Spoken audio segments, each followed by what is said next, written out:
Friday, May 27, 2022, coming up on Roland Martin Unfiltered, streaming live on the Black Star Network.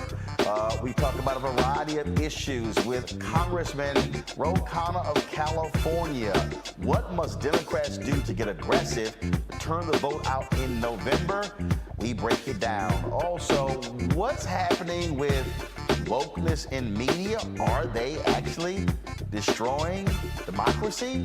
Well, the author of a new book says so. And I'll talk with the two authors of a book dealing with black professionals.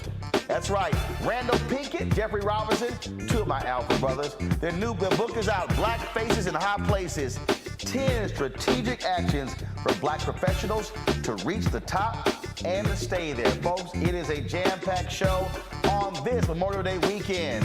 It is time to bring the funk on Roland Martin Unfiltered on the Black Star Network. Let's go. He's got it. Whatever the biz, he's on it. Whatever it is, he's got the scoop, the fact, the find. And when it breaks, he's right on time and it's rolling. Best believe he's knowing. Putting it down from sports to news to politics. With entertainment just for kicks, he's rolling. It's on go, roll, roll, y'all. It's Roland Martin, yeah. Rolling with Roland now. He's funk, he's fresh, he's real, the best, you know he's Roland Martin now.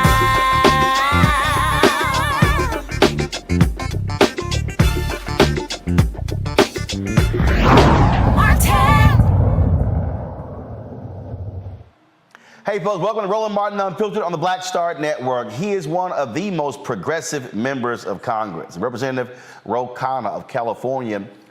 He and I talked, and we talked about a variety of issues, but one of the things that is really important that you're going to get out of this is the sense of urgency Democrats need to turn voters out at the ballot box in November. Here is our conversation. Representative Khanna, there's several things I want to talk to you about, but one of them just jumps out this that we're now dealing with. We're seeing the first arrival of this baby formula from overseas.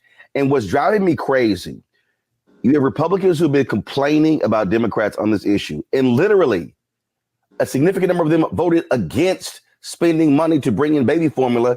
And now we know that the reason we have a crisis is not just because of Abbott, because Trump made it more difficult to import baby formula. How the hell are Democrats and Biden to blame for a problem Republicans don't want to fix? Well, you're absolutely right.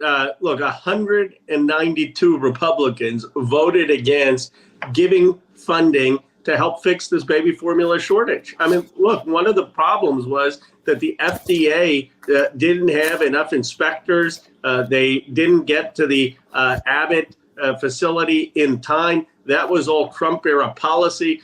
Democrats just funded to fix that problem. And the president is deploying the military to try to bring this baby formula. And the Republicans are not helping. So they want to criticize the president, but they aren't doing anything constructively in terms of the funding that'll help get baby formula into the hands of families that need it.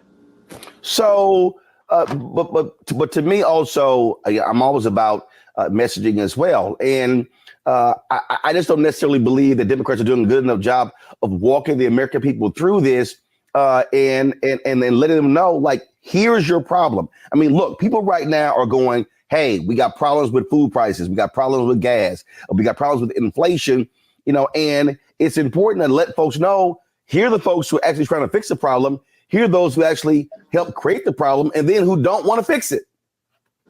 You're right. And we could do a better job of that. Look, I mean, Trump was driven by protectionism, and he basically didn't want it's one thing to put tariffs on China. I agree with some of that. But to put tariffs on European products such as baby formulas are basically protectionism through the FDA is partly what's created the problem. And then you've got a Republican Congress that's unwilling to fund the efforts to get more baby formula into the United States. So they're very good at casting blame, but as the president's pointed out, they don't have a constructive policy. Now, I do think the president has taken decisive action, and I'm glad he's taking that, and he's got to continue to take decisive action, even on the price of food, the price of gas, I personally think the government ought to be buying at the low dips of food and gas and then selling it back to the American people at cheap prices to bring price stability. We've got to, people aren't complaining. Those are real issues in my district, and we've got to take bold action to try to lower prices. Let's move on to another issue. 2 days from now, it's going to be the second anniversary of the death of George Floyd. And I can tell you that people are still greatly bothered that you didn't have the George Floyd Justice Act that was passed by the United States Senate, was passed by the House. The president has not moved on executive orders. Congressman, I can tell you, this is going to be one of those issues that's going to play a crucial role in a lot of Black folks, especially young people, turning out in November. Do your party leaders understand how the inaction on this issue is going to hurt them come November? I don't think they get the gravity, candidly, Roland. I mean, I think they're two colossal failures of this Congress. The fact that we have not done anything to pass the George Floyd Act, a basic police reform. I mean, it was a very moderate bill, actually, and the fact that we haven't done anything on voting rights. And these are sort of fundamental rights. Basically, your right to be able to vote in this country, your right to be able to walk on the streets and not get shot by a cop, even if you're unarmed. And we're not passing these things. And so the Progressive Caucus in Congress has been screaming about this for the past year and a half. I do think if we can't get it through the Senate, that the president really needs to look at decisive executive action on both of these before Labor Day. And not only that, we still are seeing poll numbers, unbelievably low poll numbers. One poll showed the president is at 26% among young voters, a similar number among Hispanic voters. Again, none of that bodes well for November. What must party leaders and what must candidates be doing to conveying to the American public, whether it's inflation, whether it's in these other issues, that Democrats are better to respond to this than Republicans? We see how they're voting against baby formula, not wanting to support the George Floyd Justice Act, not giving a damn about voting rights. But the reality is you have people who are saying, you know what, Democrats, you had the majority, you didn't fix it, I'm going to go somewhere else. That, again, is what people are facing come November.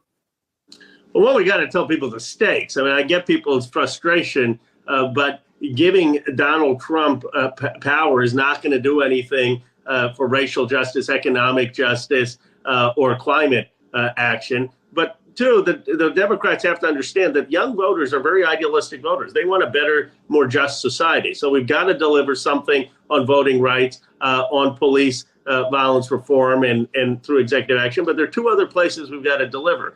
One is on the student loan debt relief. I mean, I was speaking yesterday to a group of laborers in my district, largely Latino, construction workers, and they were having a scholarship fund for their kids who are going to go to college. And I asked this group of working families, how many of you want to forgive student loans? How many of you want to have free college? All the hands went up. This idea that somehow the working class doesn't want or care about student debt relief is just totally false. The reality is a lot of the working families, Black and Latino, are the ones who have the most student loan debt because they've got kids, nephews, nieces who want to go to college. The president, with a stroke of the pen, can relieve a lot of that debt. That would be something decisive. And then on climate, we've got to get something passed. The young voters care about that. They understand that their generation is going to be affected by it.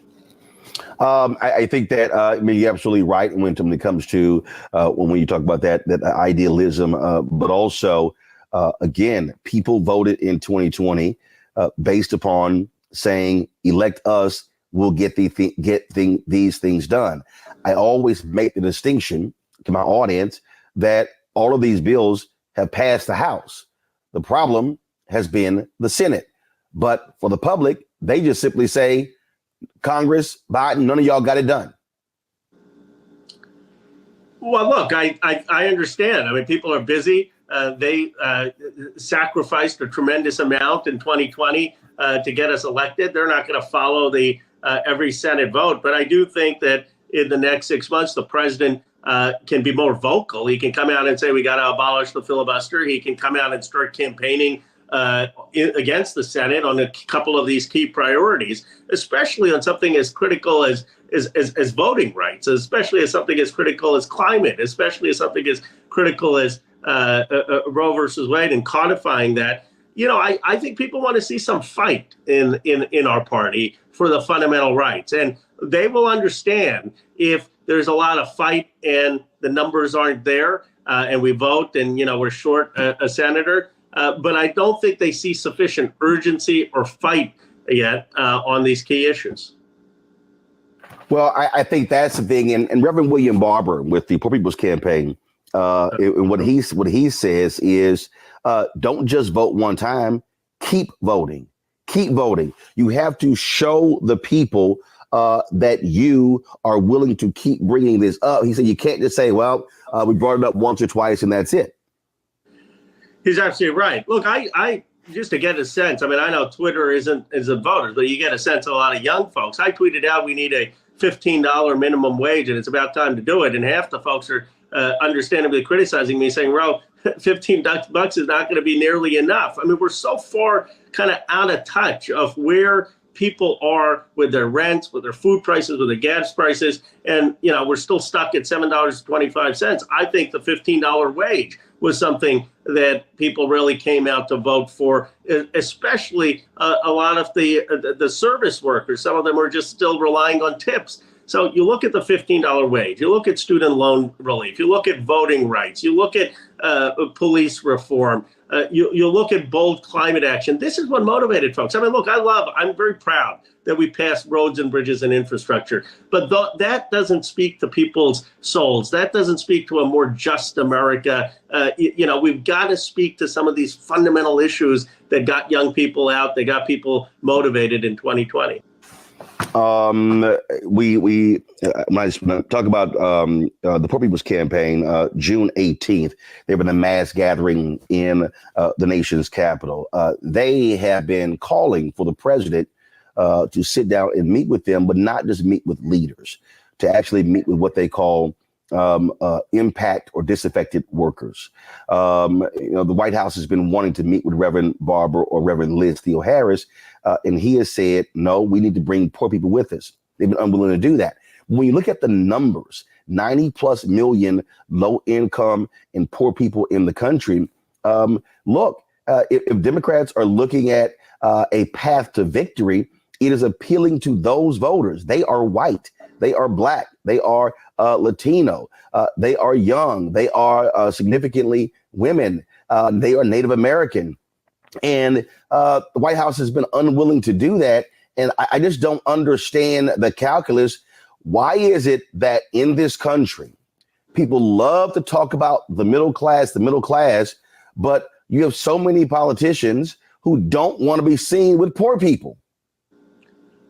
I don't get it. Reverend Barber, I think, is the closest moral leader we have to someone like Dr. King in our country, and I don't say that lightly. I think what he is doing in terms of mobilizing low wealth Americans of all backgrounds and putting that coalition together in the South and other places is remarkable. And people like me and Barbara Lee and others in Congress have met with him and people who he brings many, many times in Congress.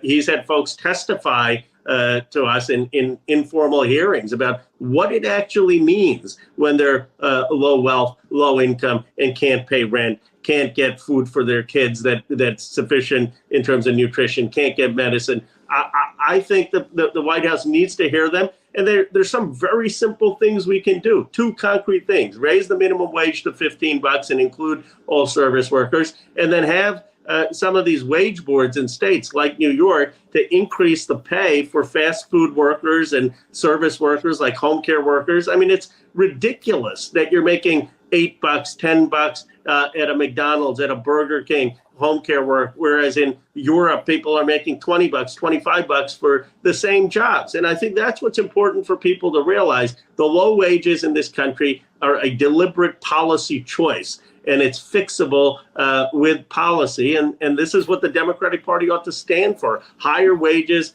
for honorable work, We're not doing it because we don't have the right collective bargaining policies or correct wage boards. And look, and I say to President Biden, even hold a White House summit on the poor. I mean, look, the numbers don't lie when you look at. And again, what people often say is that the poor don't have lobbyists in Washington, D.C. They are also voters.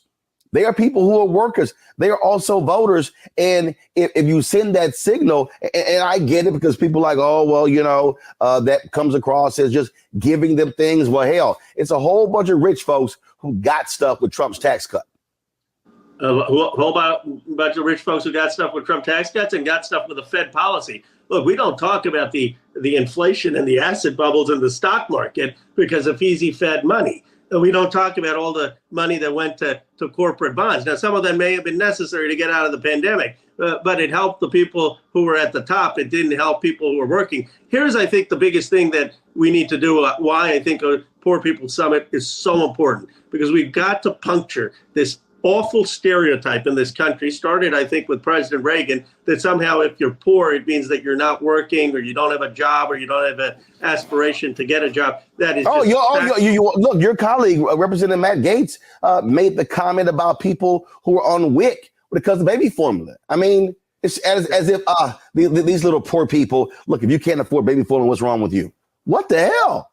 Well, they've got to meet, people have got to meet folks who, the poor in this country are some of the most honorable, honest folks who are sacrificing and doing everything they can for their kids and their families, and they're working jobs, one job, two jobs, and the reality is they're not getting paid what they deserve. They're not getting paid what they deserve because we don't have correct collective bargaining in this country, because the corporate power has shifted a lot of the resources to the top. So, think about it. In a very simple example, you got Amazon, one of the richest companies in the world. I don't begrudge Jeff Bezos' innovation so that packages can show up at your doorstep. But you don't think that the people who are at the warehouses, the people who are delivering those packages, have something to do with the value? Of course they do. So here's the problem. Why is it that they're not getting proper wages? Why is it that they're not benefiting? Why is it the people who are serving us fast food with making our lives convenient aren't getting proper wages? Why is it the people who are taking care of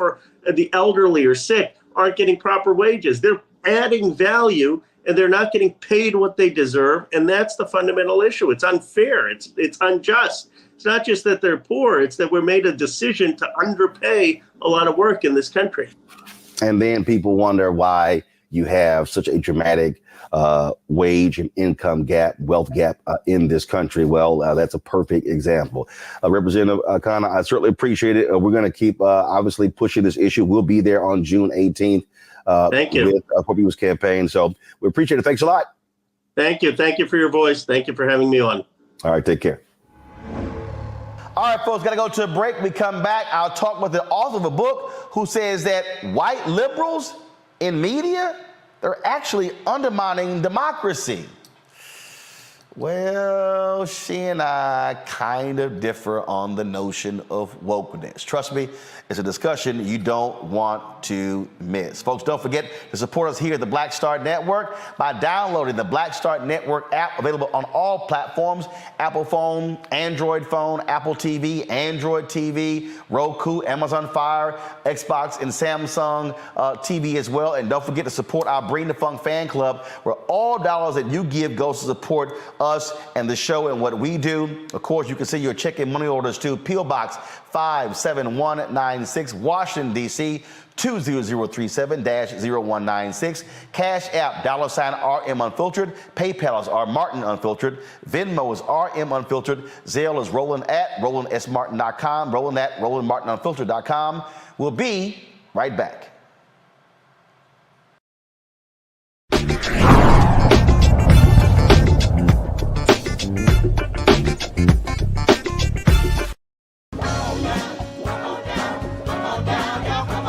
Welcome you to the launch of the Mass Poor People's Low Wage Assembly and Moral March on Washington, D.C., June 18, 2022. We are a new, unsettling force, and we are powerful, a new, unsettling force. compelling power that we, poor and low-income people, have to reconstruct society from the bottom up. And we need to do it with the loudest voices possible, the biggest actions possible. Because we know that there is no scarcity in this land. The only scarcity is the moral will to do what's right. Hold on, just a little while longer. We are those with sub-minimum wage jobs who can't afford sky-high rent. People with disabilities are the fastest growing minority group. It's crazy to me that in 2021, it's still legal for workplaces to pay a sub-minimum wage to people with disabilities. There are still so much trial and tribulations that we go through as Indigenous people. We can't get a decent wage to sustain ourselves, nor can we get adequate housing. Veterans across this nation say enough is enough. We can't pat essential workers on the back on one day and then cut their health care the next day. Health is a political choice. What more do I need to do to prove that my voice is just as valuable as anyone else's? There are still forces in denial that would try to slow walk our transition to a clean economy and a just future for us all. We have an immoral system run by immoral people. But together we walk, and we walk and we fight. It's time for a change! Reconstruyamos esta gran nación! See, we are people of resilience. As we fight these interlocking injustices together, when we work together, mobilize together, and rise together, we become a voice for the voiceless, and we become an agent of change in a time where great change is needed. We need the third reconstruction to ensure that deaf people, people with disabilities, and all people can have the right to live and to thrive. We know what they are doing, but the question is, what are we going to do? Reconstruction begins when we change our mentality and say it's time for you to get your foot off of my neck. justice is coming soon. Hey, do you believe that of today?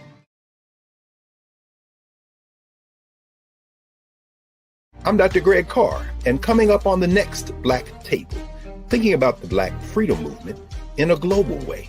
Dr. John Monroe joins us to discuss his book, The Anti-Colonial Front, which maps the social justice movement in the United States and its impact internationally, from Asia to Africa, and how movements like anti-communism were used to slow down racial equality, like critical race theory today. Critical race theory today, communism back then, that's essentially mobilized to shut down any challenges to a given system of power. Connecting the civil rights movement to colonialism on the next Black Table, exclusively here on the Black Star Network. I'm Deborah Owens, America's Wealth Coach and host of Get Wealthy. Let me ask you a question. Are your financial affairs in order? Or are you like Prince, Aretha Franklin, and Chadwick Boseman, celebrities that passed away with no will? Well, that's the topic we're covering on our next Get Wealthy program. Do you have the proper strategies in place to make sure that your assets and everything that you've worked so hard for pass on to the next generation and you create legacy wealth? So I encourage people to be thinking about what is the long-term plan as opposed to just for today or just right after I pass away. That's right here on Get Wealthy, only on Black Star Network.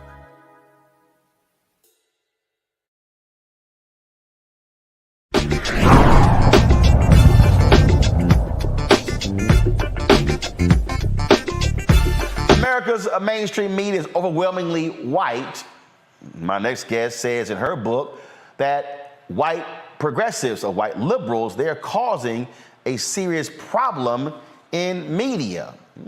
Y'all gonna enjoy this conversation with Batya Ungar-Sargon, the author of the book, Bad News, How Woke Media is Undermining Democracy. it got a little spicy between the both of us. All right, Batya, let's talk about your book, Bad News, How Woke Media is Undermining Democracy.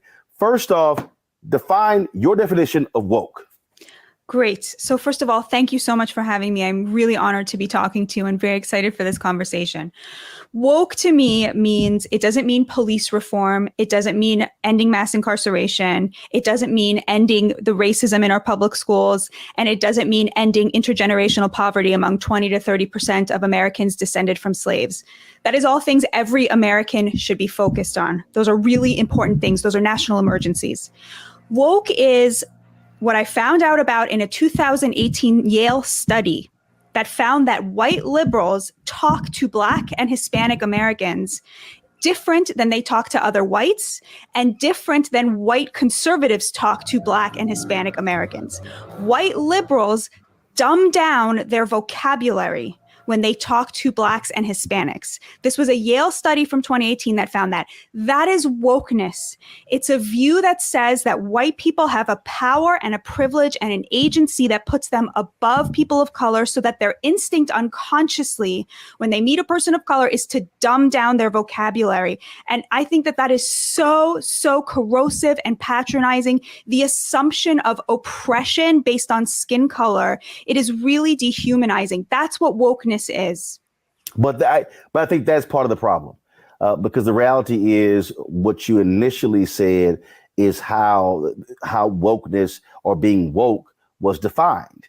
African Americans actually define that in terms of what woke is. Now, what then happened was, I think, get a number of different things, how other people, non-Black folks, then began to define wokeness. Also, how those who don't agree with those issues begin to define it. I think about, again, political correctness. I think about diversity. I think about how those phrases have been turned on their head. So I think part of this issue is when we talk about woke, Black folks have a very clear understanding of woke is when non-Black folks then begin to try to define it for us, as opposed to sticking with what the actual definition is. I could not agree with you more. I think that's a really crucial point. And I think that every single place where progressives lose their way is when they depart from where the Black community is at. But it's not just progressives, though. It's not just progressives, because part of the debate issue that I've had here, even with this, is even with conservatives, with white conservatives, or hell, even some Black conservatives, because again, the use of woke then begins to be used as a negative. Yeah. Just like diversity. Then all of a sudden it then evolved into, oh, we need diversity of thought, and then diversity region of country. That was all an attempt to actually water down what the point of diversity is. And I think where we are now, how woke is being used, it is being used now as an attack against Black folks and others, as opposed to folks saying, what is it really about? I use it exclusively to attack white liberals. But your charge is accurate. The word woke started as Black slang for all the things I listed as the important things, right? And now conservatives and people like me who are on the left, who are angry at where the progressives are at, use it as a pejorative. And that is a totally fair charge. That is a problem. We appropriated a word from the Black community that was describing something important to describe something bad. But when I talk about it, I am almost only speaking about white progressives and the ways in which they've departed from the Black agenda, and the way they use intersectionality, the way they use gay rights, the way they use immigration to over and over abandon the Black community, abandon Americans descended from slaves in order to push their own economic agenda under the guise of social justice. That's my problem. Well, and the problem that I have is that it is how, whether they are progressive whites, whether they are conservative whites, how it is used. And then what ends up happening is Black folks are the ones who actually get screwed. In the outset of your book, you talk about how media did not, in terms of the beginning of media, did not really care about working class people. And as I was reading it, what I was actually looking for was for you to actually be even more granular and say white media.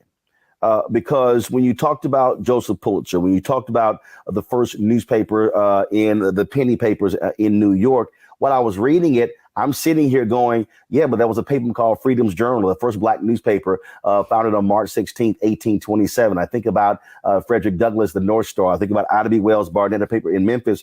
Black media was talking about working class issues. And so I think part of the thing, though, is being very specific. We have to say white media. So I talk a little bit about Frederick Douglass's The North Star in the context of the fact that, people don't know this, but Lloyd Garrison, who was a white abolitionist, actually canceled Frederick Douglass, a former enslaved person, because he felt that he was compromising, right? That is exactly what I'm describing. You're totally right. There was a rich tradition of black media. I talk a little bit about it in the book, but not enough. But what was so interesting to me was to see how this white progressive abolitionist felt that it was his job to cancel a slave. He canceled his newspaper. He told people not to buy it. He stopped paying for him to travel to speak about his experiences as an enslaved person, because Frederick Douglass came to the opinion that the Constitution actually did enshrine the rights of all people, irrespective of race, and that it was only through the legal system and only through the Constitution that civil rights for all was ever going to be possible, which is, of course, what Dr. King picked up on. And for this guy, Lloyd Garrison, no way, only revolution, right? No way to work within the system. And so this white person appointed him the savior of the slaves and then canceled Frederick Douglass. But that is, but when we look at American history, though, I mean, the reality is, this year Liberia celebrates the 200th anniversary of its creation. And then you had the American Colonization Society, which is comprised of a diverse group. You had those people who actually believed, who were abolitionists, who didn't believe in slavery. But then, of course, you had those white plantation owners who were afraid that freed people of African descent were somehow going to free their slaves. And so you had these two forces, multiple forces that were involved in the American Colonization Society. I think part of the thing that, and one of the reasons why I was making that distinction about, again, white media is because the operative word, whether you're talking about white progressives or white conservatives, is white.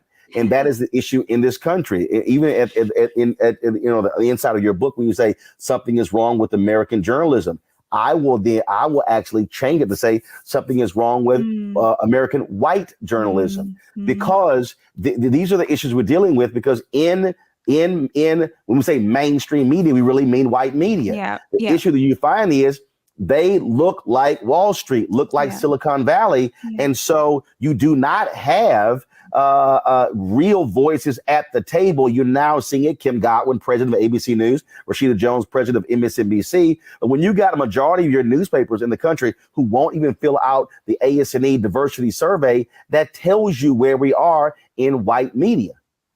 Yeah, yes, 100%. I would argue, though, that the reason that American media is so white is because it is made up of people of immense economic privilege. And unfortunately, America's rich are still America's white. So to me, the class piece here is a much bigger problem, because when you look at the people of color who are allowed to succeed in American media, they are all from Harvard or Princeton or Yale or University of Chicago. Their backgrounds, their economic and educational backgrounds look a lot like the other American elites. Whereas you look at the Black community, and 2/3 of Black Americans say that they are either moderate or conservative. You're never going to hear those voices in the liberal mainstream media. But this is, again, I get your point, but the problem, I think, is it's too narrow. I think the problem is you're only really talking about New York, DC, large cities. The reality is, so look, I've been covering mega churches, and people have this assumption that, oh my God, there's a problem with Christianity is these mega churches. Well, mega churches only comprise 4% of all churches in the country. 96% of the churches in America are not mega churches. When we talk about elite, look, the average journalism salary ain't several $1 million or even $100,000. My first job coming out of college, the Austin American-Statesman, which had about 230,000 circulation, offered me $20,100. I said, no, you got to pay me at least $2,000 more. When I got hired at the Fort Worth Star-Telegram a year later, it was at $32,000. And so the issue, I think we got to define this. The issue is when you talk about large media companies that then become sort of the gatekeepers, but the journalists out there who are doing some amazing work, who are covering some amazing issues, they're not part of the elite. They didn't go to the Harvard's, University of Chicago. That's really your New York Times, your Wall Street Journal, your papers like that. And of course, Fox News, ABC, NBC, where you got people who on the air talking about so-called working class voters, but they're making several $1 million and their kids going to private school. So it's a really important point. Let me just clarify a little bit. So 75% of American journalism jobs today are on the coasts. The majority of journalists working today are actually working for either digital media companies, national media companies, or those elite legacy media companies. Local journalism is unfortunately dying. It's very sad to say. You're totally right. There are still local journalists who are working for $40,000 a year, but the vast majority of journalists are coming to a place like New York and taking a starting salary of $25,000 a year to work in a digital media company, which tells you everything you need to know about who their parents are, right? Because you could not have afforded to live in New York City on $25,000 a year when you were starting. But this is where I got to push back, because I know individuals who are not coming from rich backgrounds. And so they're not. What you have is, look, I'm dealing with people. Look, I'm a 3-time board member of the National Association of Black Journalists, lifetime member in the Hall of Fame, and I'm dealing with journalists who are looking at jobs in Chicago, looking at jobs in New York, places like that, but they're not making a lot of money. 2 and 3 or 4 of them are living in apartments with others, and so it's not. I mean, I get your point, but I know a whole lot of folk who look like me who don't come from rich backgrounds. They are not. I totally believe you. There are people who manage to do this. There are people who do this, but I'm just telling you from a purely data point of view, they are the exception rather than the rule. And by the time they're in their 40s and 50s, they'll be making over $100,000 a year, which puts them in the top 10% of Americans. Yeah, but if you're looking at someone who is the average is brought down because younger journalists do make less money. But if you stay in this industry, if you make it in this industry, you're going to be part of the elites by the time you're in your 40s. You're going to be well. First of all, even on that particular point there, when we talk about the elites, which I think is a phrase, frankly, as being thrown around left and right. I mean, it trips me out when I see politicians talk about the elite when, if you look at the salary of a member of Congress, that so-called puts them in the elite. Totally. So part of this issue is that when we start breaking down really, money in America, what the average median family income is, what the average salary is, and so the average American is not making $100,000, and so I think that again, how the word elite is being used is being used, I think, in a different way in terms of, we look at salaries. I hear people say college professors, they are the elite. Well, I know some people who are adjunct professors who are making 10, 12, 15,000 or making 40 or $48,000. And so this, I think, still speaks to what goes from a media standpoint in terms of what are the interests that matter. And I think one of the things that happens in media, and I dealt with this at KRLD Radio in Dallas, I've dealt with this in daily newspapers. Luckily, I've gone to the black media side. This whole focus on, hey, we're going to target our news to high wealth areas because we're looking at advertising, and that plays a role in the type of coverage that we're also seeing. Yeah, but I think we're agreeing. I think you and I both totally agree that the media does not reflect the views of the average American, the average Black American. They just do not see their views or their interests or the things that they need reflected in the media. Don't you agree with that? Yeah, I agree with that. But but the position that I take is, I don't believe this is based upon wokeness. I think it's based upon whiteness. And when I say whiteness, I'm talking about the reality of where this country is. The reality is that when you talk about, again, and how you laid out in this book here, going back, all of those newspapers going back to 1906, 1907, going through the 30s and 40s, they supported Jim Crow. They locked black journalists out of the newsrooms. They were white only. And then you didn't see your first wave of black journalists in the media until the Kerner Commission report came out in 1968, declaring there were two Americas, one white, one black. And then, of course, and they said part of the problem with the riots is you didn't have black people who were in these newsrooms. And so your first wave of black journalists really came in the late 60s, the early 70s. And so right now, we're really only operating on the second generation of black and brown journalists in newsrooms. And so, again, for me, the issue is not how woke media is undermining democracy, it's how white media is. And and that's just as somebody who's worked in daily newsrooms, and I have had to confront white journalists who simply don't. I'll just give you just a perfect example. I covered Khalid Muhammad came to speak in Fort Worth. Mm-hmm. And he had gotten suspended by Louis Farrakhan as national spokesman for the Nation of Islam. And so I went to cover the speech, and I came back with my story. And I get called into the office by Debbie Price, who was the executive editor of the Fort Worth Star-Telegram, who should have never been hired. In fact, she had never been an editor in her entire career, even going back to college. But she got the job over an African-American man who had been a city editor, state editor, assistant managing editor, but the publisher liked her. But that's another story. And so she asked me, what the hell is this? And I was like, what do you mean? She's like, well, your story looks totally different than the story that's in Dallas Morning News. And I said, well, you need to call Dallas Morning News, figure out what the hell they were doing. Because in that story, here's what happened. Mm-hmm. The white journalist, who I think his name Todd Gilliam, who wrote it, he talked about, how folks had to be searched before. Well, anybody's covered the Nation of Islam speech. Hell, I'm used to that. Hell, I go through, I get searched. I got searched yesterday at the White House. Okay. And so how he framed the story was Khalid Muhammad said, pin the tail on the donkey, on the honky, not the donkey. Okay. Anybody been to the Ancient Islam speech, typical things phrased. But I focused on what Khalid said. Mm-hmm. So you had two different stories, written by black journalists, written by white journalists, the exact same speech. So the white editor is questioning me. I'm like, go talk to the white guy. If you read what I wrote what he talked about, not the other things that would push someone's button. Mm-hmm. And that's a perfect example. That's why I'm saying I think the issue, it ain't wokeness, it's whiteness. It's how we see the world that now then is portrayed in how we cover the news. Well, to me, that story is like a perfect story of like the complete and utter success of you, because you were able to get your opinion out there and published in the paper. No, it wasn't opinion. No, I mean, sorry. I'm sorry. You're right. Yeah. It was a news story. You were able to get that crucial reporting out there to all of your readers. And the fact that your editor after the fact had a problem with it, that only makes it even more delicious that you were able to do that through your good reporting. But the problem is this here.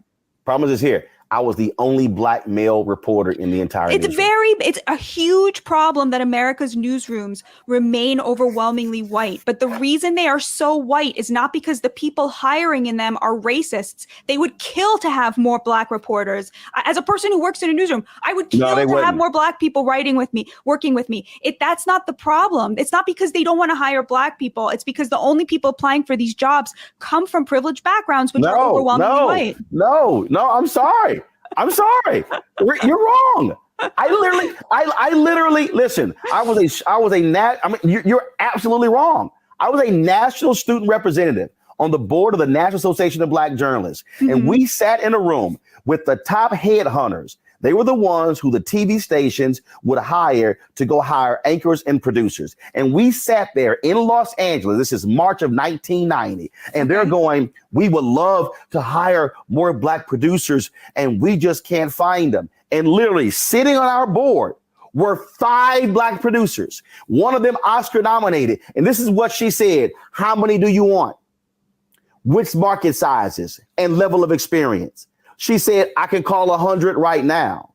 So what happens is, what you're saying is that it really is a white media excuse. because it goes to where they recruiting. We just saw this in Silicon Valley. Silicon Valley's talking about, oh, we can't find black engineers. But you know where they were not going? They weren't going to Spelman. They weren't going to Xavier. They weren't going to FAMU. Wait, they weren't going to Prairie View. Hold on. So that's did they then not hire the people she suggested, or they did hire them? No, because it then becomes the next excuse.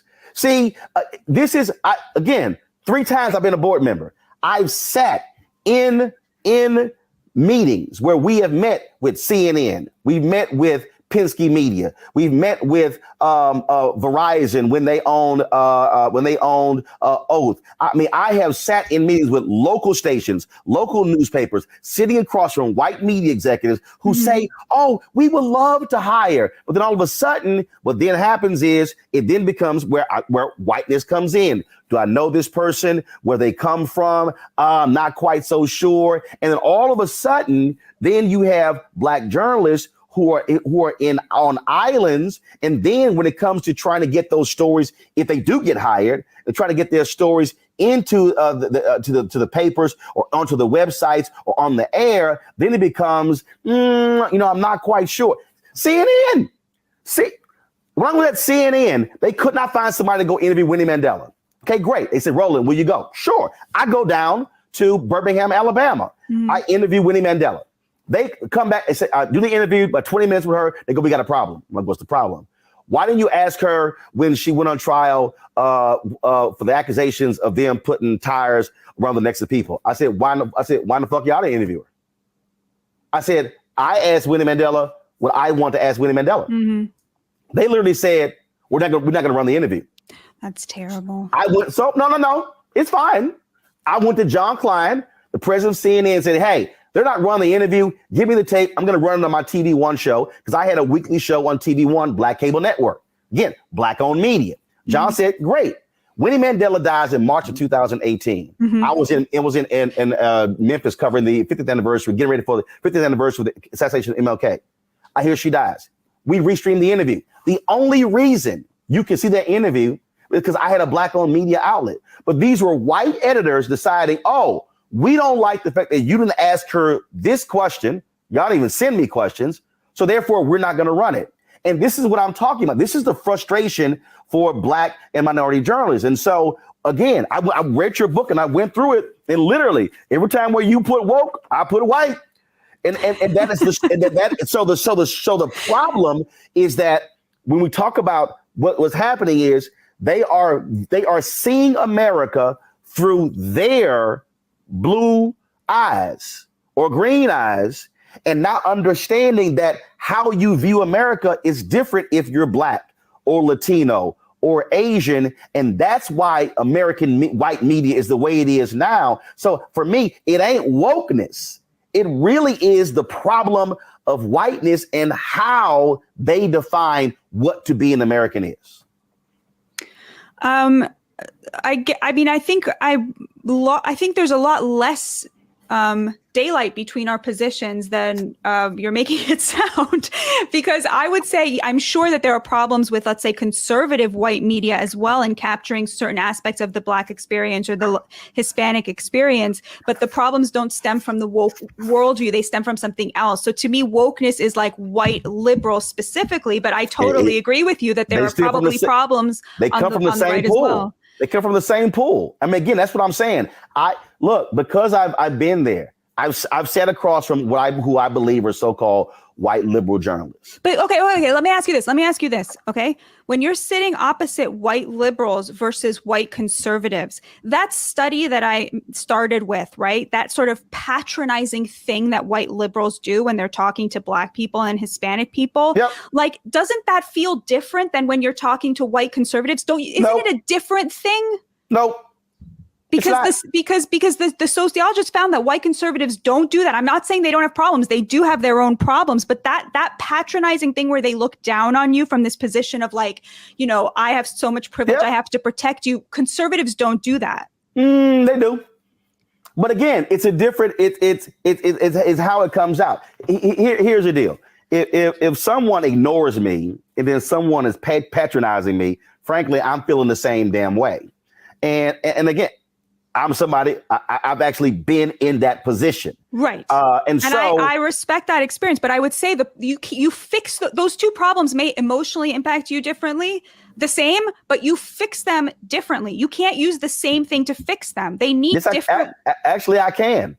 Actually, I can. To deal with the issue that you're talking about, okay, what you're laying out in terms of class and coverage, I'm telling you right now, the difference is you cannot have American media, American white media, where literally 80+% of those who are in charge are white men. I totally agree with you. And so that then now drives the narrative. It drives the coverage. It drives the decision making. Totally agree. And so then when you talk about what then comes out of that is, oh, now how do we now cover this? So now if I'm a white male conservative, I may look at this differently from that so-called white ally. The problem for me as a black man, the outcome is the same. And that's my problem. So how you arrive at it, I don't really care. I totally agree with you. Outcome.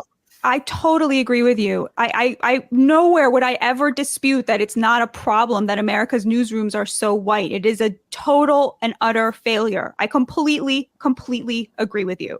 I just think that the reason for that is not racism anymore in 2022. I mean, it may have been in the 90s, but it's not anymore. It's something else. But see, right. Okay, so let's unpack that. And the reason I think it's important to unpack that, because you say it's not racism, because this is the problem that we have when we have this conversation. We go racist, not racist. And then that becomes the debate. The problem is not racist, not racist, because there ain't that many people you've actually met and I've met who will say, damn it, I'm racist. They're not going to say it. The problem is not that. The problem is all of this in between. And that is actually the conversation we should be having, because it's what you said in terms of what's patronizing, what's paternalistic. It's also whether you're looking down on someone or ignoring someone. It's the perceptions. It's all of those different things. I remember, it's interesting. If you look at Ken Delanian is a national security reporter for NBC News. Mm-hmm. Ken and I worked together at the Fort Worth Star-Telegram. I was one of two City Hall reporters. He was one of two county government reporters. And it was quite interesting how the white editors would, how Ken was aggressive and he was assertive. And he was, all these different things. Now, that was a period where Ken was making a lot of mistakes. We had to run corrections in the paper. But the language they used towards me was totally different. It was arrogant, cocky, wearing your ambition on your sleeve. Now, we literally sat right across from each other. And it was very interesting just watching how the same editors looked at two reporters of the same age who were both covering political beats, and how their language towards both of us was totally different. So the point I'm making is not racist. It's the stuff that's in between that then begins to drive what you talk about in the book, that also to drive decision-making, hiring, promotions, and advancement. I mean, I hear what you're saying. To me, the stuff in between is not as important as the actual racism that still exists. That's very real. No, Batya, no, I'm sorry.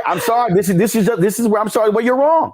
Because here's why I think you're wrong on this. Because again, here's what America sees as racism. America sees somebody calling you the N-word. America sees someone with a burning a cross in your front yard. That's that's racism.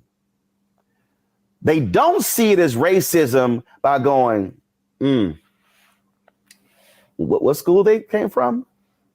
Texas Southern University? That's a HBCU? Yeah, you know what? I'm gonna take this Texas A&M person. They're never going to say that's racist. That is actually literally racist. No. But yes, it is. No. But, follow me. I know what you're saying, but they're not going to say it's racist. No, that's to me the same as saying the N-word. It's saying I don't want to work with someone who's black. But that's literally racism. But, right. But here's the deal. They might even prefer this black person who's from Texas A&M and not Texas Southern. See, again. But that's classism. I mean, that's. Well, no, because here's the deal. There are acceptable blacks. Look, Soledad O'Brien told the story when Soledad really liked me on her show. And there was a black executive who told her, Roland's not the right kind of black. That's classism. That's not racism. Because it's not about race. It's about behavior. It's about something you can control. No. It's about, you know what? These are the kind of blacks we like. But that can't be about race because that's about behavior. That's about class. That's about an attitude. That's about, No. But see, you're saying it's about class, but here's the deal. We might come from the same socioeconomic background. The difference is that's a more palatable, you know what? Oh, he's not as militant. He's not as okay. He see what begins to happen. But the problem where it still is race is because who is the person in the position deciding those things? The struggle that I have, and again, as I was going through your book, and again, as I was looking at the examples you used, when you were talking about, again, coverage in the issues, even when we talk about just this notion of working class, when that phrase is used, I'll be honest with you, they ain't talking black people. You're talking about white working class. I'm not. Well, guess what? You are absolutely the exception, because what I can tell you is what consistently happens in American white mainstream media when there are conversations about the working class. Pretty much black people are being excluded because that phrase alone is being used not to discuss black working class. I mean, the examples are all over the place. I had to have a meeting with Senator Bernie Sanders on this when he kept speaking against, he kept talking about identity politics. And I was like, Senator, do you know what the hell you're actually saying? What are you labeling identity politics? Well, we all Americans. No, we're not. Because we're also being treated differently. Because the phrase identity politics is used the same way wokeness is used against us. Oh, Roland, you're speaking identity politics. No, I'm not. I'm speaking reality. And so this is the struggle that I believe. I believe that, again, there are some excellent points that you're making in here. I just think that it's being real that in this country, how certain phrases are used, how certain stories are skewed. It is oftentimes about how am I appealing to white voters, but we don't even use the phrase president meets with some black preachers. What's going to be the headline? Oh, I see what you're saying. It's going to be president meets with black preachers, but if he meets with white preachers, it'll be the headline. Preachers. Yeah, president meets with preachers. Hold up. Yeah. President meets with a group of black CEOs. But if he met with the CEOs of Walmart, Apple, and let's say these other CEOs, they all white, what's going to be the headline? Right. No, that's yeah, of course. No. Here's my next question for you. Why the two different headlines? Why? But to me, the obsession with the in-between erases the total abandonment of the black working class specifically. That's my whole thing, is that black Americans descended from slaves have been abandoned by both sides on the altar of other stuff, other things like immigration and gay rights and all these but you got to add, and white women. Sure. Because you got to remember, the 1964 Civil Rights Act, the only reason women were inserted in that because the racists out of Virginia thought by adding women that was going to kill the bill, and it actually didn't. When affirmative action came along, the greatest beneficiaries of affirmative action in America have been white women. I totally agree with all of that, but I think where we would disagree is that I think a lot of things that white liberals promote ostensibly on behalf of Black people actually hurt Black people. That's the thing that I'm trying to say. Like defund the police. But you say, but who did that start with? What do you mean, who did that start with? No, where did that phrase, that idea, that concept, who did that start with? Somebody who really does not care about poor Black people. That's not true. No, you're wrong. You're wrong. Because you know why? We're now in a murder spike. No, but you're wrong. More Black babies in Philadelphia died of gunshot wounds in 2021 than died of COVID. Like but the reason you're wrong is because if that is your perception of that, that means that you have not actually talked to Black people who were talking about that very issue. I've had conversations with Black people, Black activists about defund the police. Defund the police does not mean get rid of the police. Defund the police actually says what you just talked about. How do we shift resources? How is it that in most major cities, half of a city's budget goes to its police department?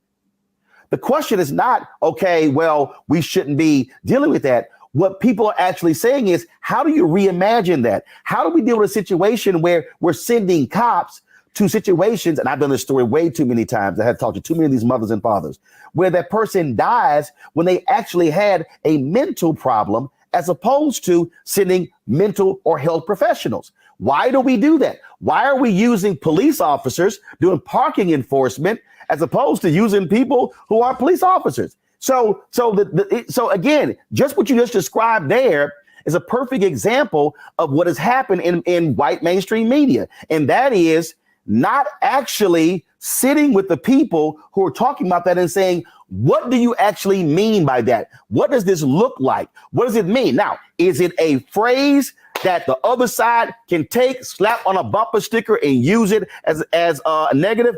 Absolutely. But if I talk to the people who are actually saying it, those are not white people. I've heard it from Black people. Well, I talk to working class Black people and Black cops all the time.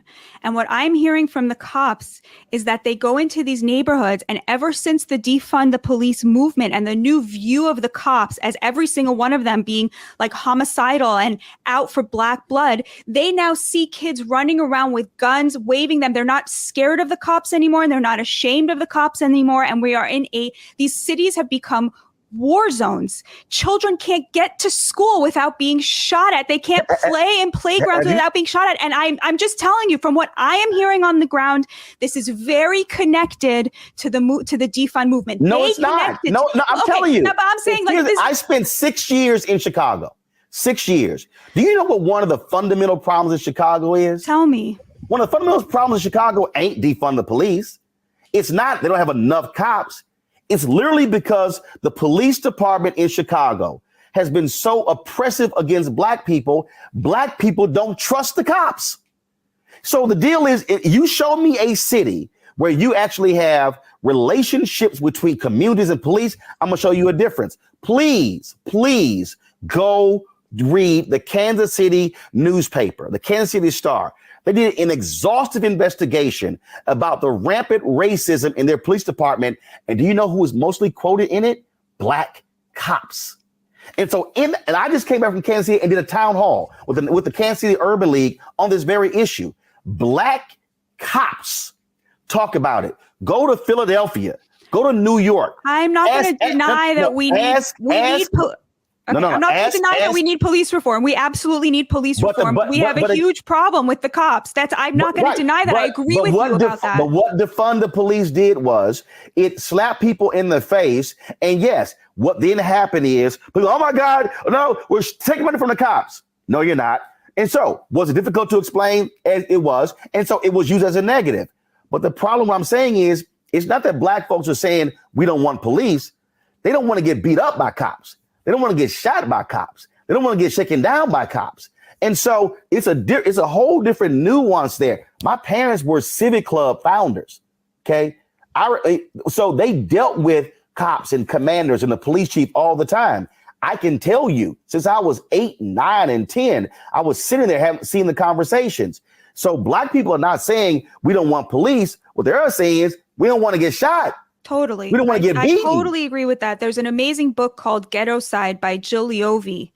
And she writes about how there's a sort of double-edged sword where on the one hand, Black communities are over-policed on misdemeanors, which reduces trust with the cops. Oh. What then happens is that when there is like a violent crime, a murder, a robbery, a carjacking, they don't want to help the cops. They don't want to participate, cooperate with the cops, give testimony because they don't trust them. And so they can't catch killers. They can't actually solve these crimes. Guess who also does that? Which is why the murder clearance rate when the murder victim is Black is so much lower. It's 50% lower than when they're white. I totally agree with all of that. Who? Guess who does that? Because white conservatives and the ATF. See, follow me here. When I'm talking about how we view things, we have not had a Senate-confirmed ATF director in 7 years. Because now these are so-called believers in law enforcement. But why is it they don't want to confirm an ATF? Senator Cory Booker went off of them yesterday on this very issue. What I'm saying is when we even the conversation you and I are having right now, because of our backgrounds and how we look and how we grew up, we see this whole issue totally different. I can talk to people and I can actually say, oh, I see why people think defund the police is negative. But then when I actually talk to people who are dealing with the realities of policing, and I hear how they are explaining it, I'm like, it actually makes sense in terms of how do we shift resources.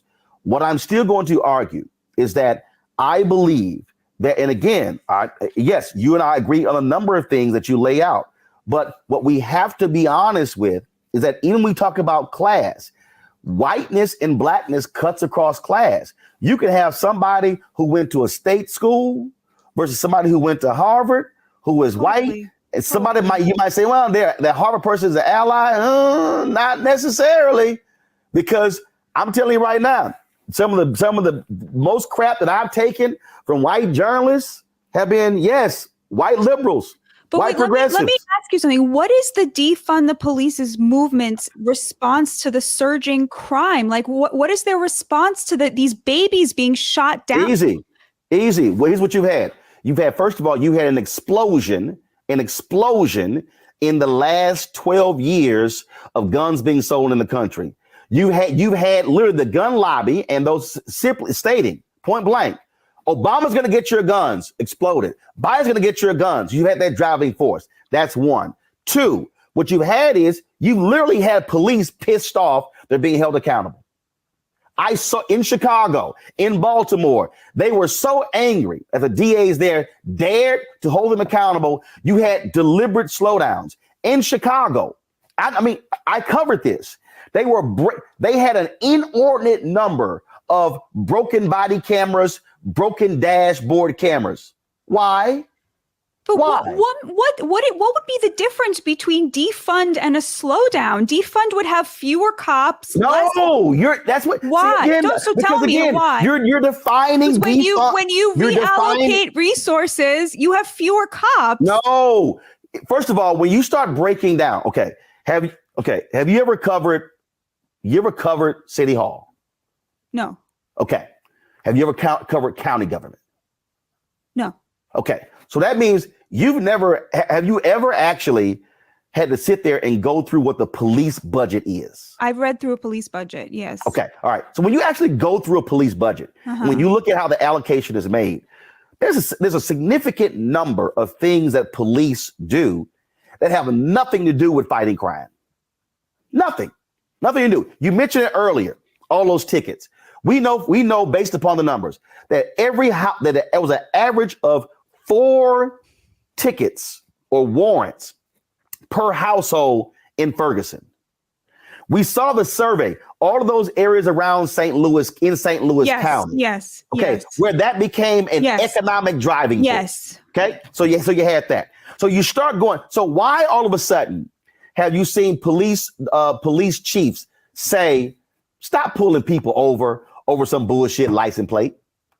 Stop pulling people over when it comes to a tail light. I heard Chief say, focus on crime prevention. So part of the problem is that we have given so much money to police departments, and a lot of the money is going to non-major criminal activity. So when you start shifting, so in Seattle, when they said, wait a minute, why are we putting the money in the police department for parking enforcement? Put that money in a separate department to go hand out tickets. How about we examine how they are using the resources? So that's what defund the police is actually saying. What they're saying is, San Francisco talked about it. Hey, if you get a call and on the call, they're stating it's a mental issue, don't send the cops, dispatch a mental health professional. Okay, to me, that is called police reform, what you just described. But guess what? You choose to call it police reform. Somebody else calls it defund the police because they're choosing to be provocative. Here's the deal. We can call it whatever we want, Batya, as long as we get to the same place. Amen, and brother. So that's why I'm not hung up on the phrase, because you know why? What I'm doing, just like I did that Khalid Muhammad speech, I'm listening to what they're saying. I'm not going, oh my God, defund the police. What are they saying? No, I'm listening to what they're saying. And that to me is the problem. We have too many white journalists who aren't listening. They're bringing preconceived notions, or they're bringing a perspective of the police or someone else versus let me listen to what this person is saying. That to me, I think is a problem. So I just don't see it as wokeness. I think this idea of labeling everything wokeness, which look, you go on Fox News a lot, that is by design. It is by design, just like this whole thing with critical race theory, which we all know is bullshit. I would be very happy to go on CNN, but they won't have me. Well, guess what? Fox News won't call me. Fox News, and guess what? I've had people who Fox News will book people who I put on my show and will not call me. And I have a whole email roster of all of their shows and their producers. My agent has actually emailed Suzanne Scott, the CEO of Fox News, directly, and their head of talent. They will never call. You know why? Because the perspective that I'm offering, we're talking about right now, Fox News does not want on their air. They don't. And so this is they have people from Black Lives Matter on all the time. No. See, okay, Batya. Okay. Do you know why they have them on there? You know why they have them on there? They let them have their say. No, they don't. Yes, they do. No, they don't. When the Fox News was created, Roger Ailes created an institution where he says, first of all, our anchors always win. 2, we're going to place people on to purposely put them in an antagonist position. That's why they don't. I'm trying. Look, I watch a lot of Fox, and you have first of all, they have a lot of black hosts, but also they let people have their say, and then they disagree with them if they don't agree. I'm telling you how that system is set up, and I'm telling you exactly. You could talk to. I've had the conversations with former black talent and actually black producers at the network. Trust me. Fox News will this is what they say about me. He's different. He's different. So what we're dealing with right now, I'm telling you, which is the struggle in this country when it comes to. Okay, but can I just say something? I don't sit here and say CNN won't put me on because I'm Jewish. They don't want my point of view, but that's not it's just they just don't want it, but that's totally fair. I don't hold that against them. Fine, they don't want my point of view. They don't want it. And I'll go back and I'll say it again. Yeah. I'll go back. Fox News likes certain types of black people. Right. I'm telling you. I mean, and you know what? You know who I'm quoting? You know who I'm quoting? People who worked at Fox News who have told me. Right. But that's what we're dealing with. So this issue in media. This issue that we have in media, again, I'm sorry, I don't believe it's wokeness. I believe what it is there are people who are in positions of power who see the world in a different way. They want to frame the world in their way, through their lens, through their perspective. They're unwilling to actually bring people to the table who might bring a different perspective. And even when, and I'll tell you, one of the issues that we face, even when you talk about some black people at the table, it's a black person who they're comfortable with, who also sees the world similar to them. So they're not going to really try to upset the apple cart. It's a struggle in media, I'm telling you. And Well, I've seen this in so many ways. I'm so grateful to you for letting me come on and debate this with you. It was really, really generous of you to read the book and share your opinions with me about it. I'm very grateful and very honored. Well, you know what? I'll say this here. There are a few people I think you ought to talk to. You ought to talk to Tim Wise or Jane Elliott. But I tell you, so I appreciate again writing it. But what I really hope, again, looking at again how the difference in terms of how a lot of white journalists are viewing these stories compared to a lot of black journalists. And trust me, there's a mega struggle. Look, our NABJ convention is in Las Vegas in August. Trust me, you drop on by, I think you're going to hear some hell of a stories for your next book. I'll come. All right. The book is Bad News: How Woke Media is Undermining Democracy. Batya Ungar-Sargon, I appreciate it. Thanks a lot. Thank you, sir. Folks, I certainly hope you enjoyed that conversation. Coming up next, I sit down with two authors, alpha brothers of mine, and we talk about the role and the importance of black professionals in corporate America and how they can move forward and advance themselves, but also Black America. You're watching Roland Martin Unfiltered right here on the Black Star Network.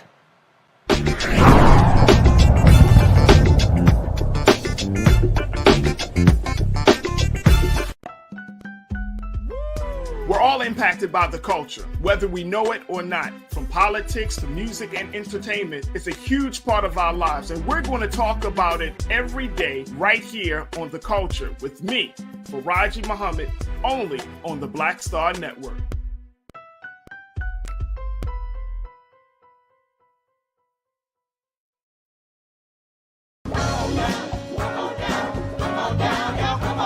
Welcome you to the launch of the Mass Poor People's Low-Wage Assembly and Moral March on Washington, D.C., June 18, 2022. We are a new, unsettling force, and we are powerful. New, unsettling force, and we are here.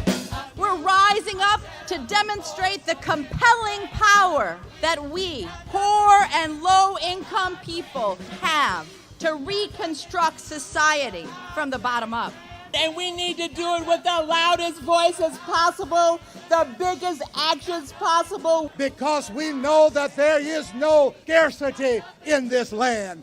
The only scarcity is the moral will to do what's right. Hold on, just a little while longer. We are those with sub-minimum wage jobs who can't afford sky-high rent. People with disabilities are the fastest growing minority group. It's crazy to me that in 2021, it's still legal for workplaces to pay a sub-minimum wage to people with disabilities. There are still so much trial and tribulations that we go through as Indigenous people. We can't get a decent wage to sustain ourselves, nor can we get adequate housing. Veterans across this nation say enough is enough. We can't pat essential workers on the back on one day and then cut their health care the next day.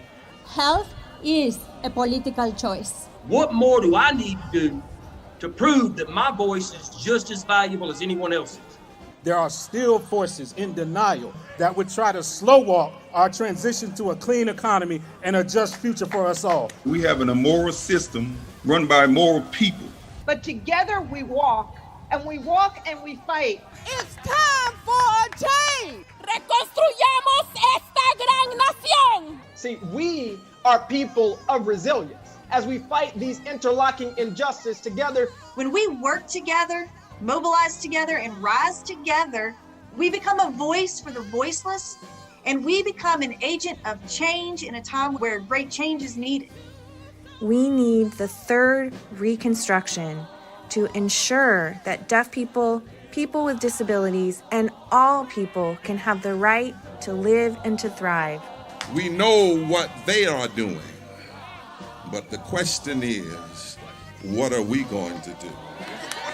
Reconstruction begins when we change our mentality and say it's time for you to get your foot off of my neck.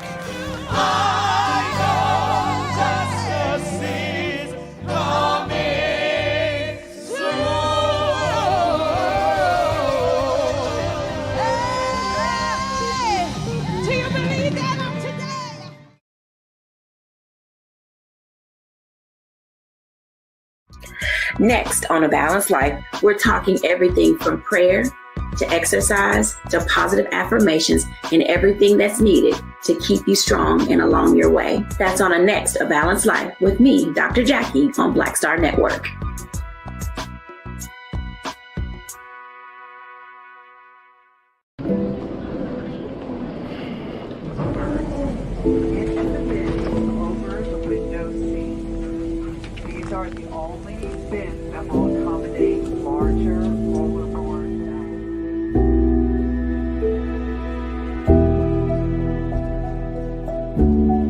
They put 10 in here? 10, and you don't come out till you die. And you eat him, you eat him. Oh my God.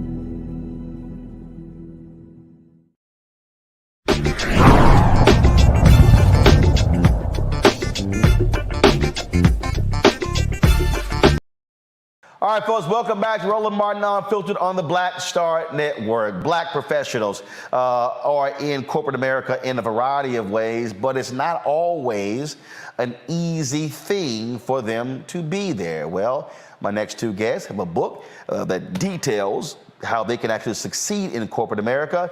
Here's my conversation with Randal Pinkett and Jeffrey Robinson, the authors of the book, Black Faces in High Places, 10 Strategic Actions for Black Professionals to Reach the Top and Stay There. Watch this conversation. All right, gentlemen, let's get right into it. First of all, when you say Black faces in high places, there's a reality. I think about Ellis Coles' book, The Rage of a Privileged Class, which was that first generation of African Americans in corporate leadership, where pretty much the highest they could go was to be VP of Community Affairs. And so how does one go from being just a Black face to being a decision maker, someone who is actually driving the bottom line of a company? Well, first, I want to acknowledge that one of the inspirations for this book and the predecessor book, Black Faces in White Places, was Ellis Coles' book, The Rage of a Privileged Class.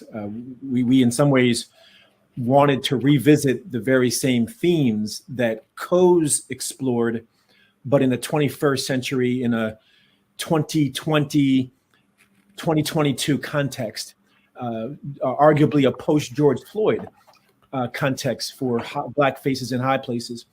And I think, to your question, Roland, nowadays it's less about how do you determine the barriers, kind of what the glass ceiling metaphor represented was. The glass says you can see to the top but can't get there, and the ceiling says you have a limit.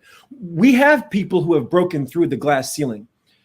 So now it's more about how do we understand what we know to be those challenges, and how do we equip this generation with the tools to apply the lessons that we've learned for those who've been successful without ignoring, and this is important, without ignoring that there are still barriers that exist, and that is not just incumbent upon African Americans to figure out how do I navigate. It's also incumbent upon these corporations and organizations and government agencies to eliminate those very barriers that make it more difficult for us than it does for others. But with that, what we are still dealing with is the reality is in that some glass ceilings have been broken. But I think like I was talking to a friend of mine who talked about you have the Executive Leadership Council, and you have all these Black folks in corporate America, but their own internal studies showed that many of them, by the time they reach 55, they're being moved out of these positions, and they're not actually going to the next level.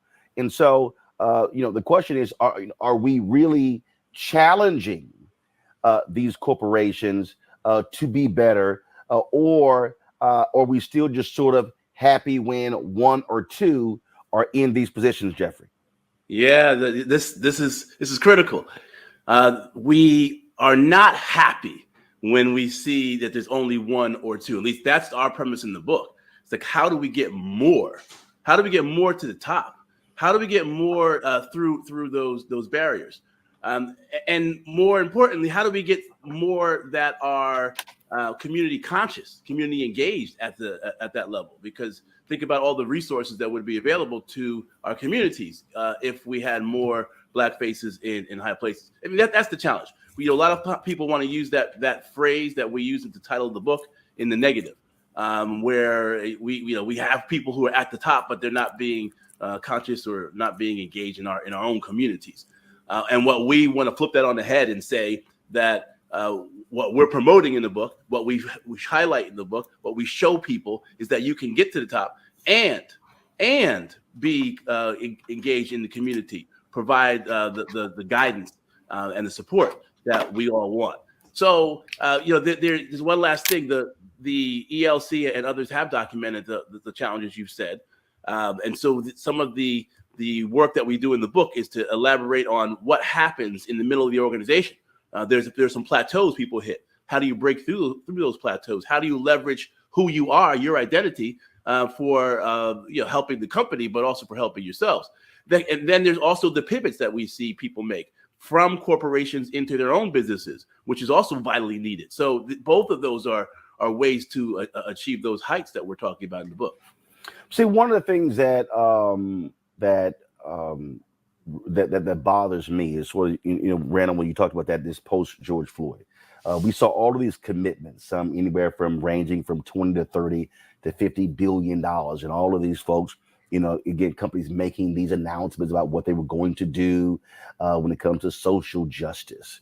And I can tell you, as somebody who's been very active in challenging corporations when it comes to Black-owned media, I can tell you some of our biggest obstacles haven't been white folks in companies. It's been Black folks. We've literally been on calls, and where the Black person goes, well, I don't know, Roland's sort of controversial, and my sales guys will go, yeah, but you guys spend money on CNN, MSNBC, and Fox News. So what are you actually saying? And we're sitting there going, really? We're like, to the Black person, shut the hell up. Like what are you doing? And so, I've even been saying that, this is not just Black-owned media.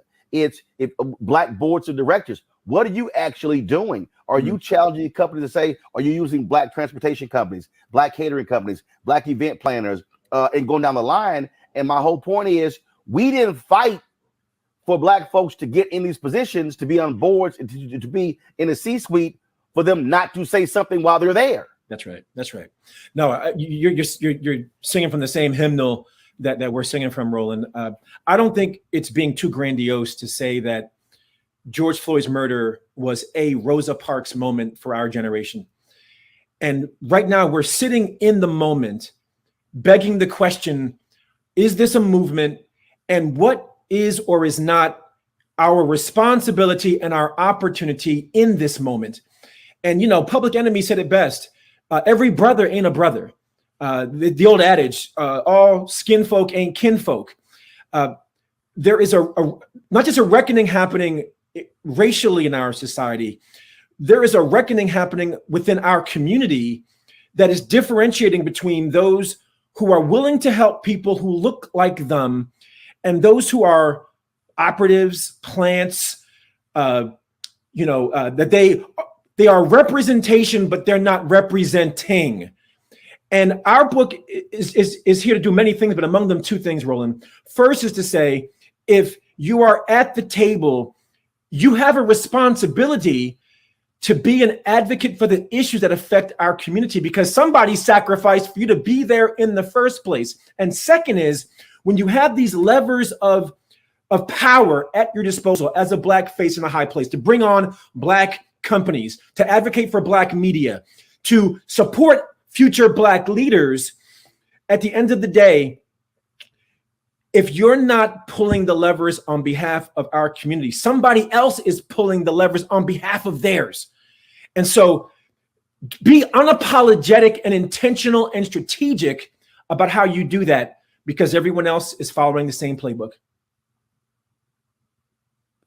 See, the reason why I've been really hitting this thing hard, because at the end of the day, it comes down to the money.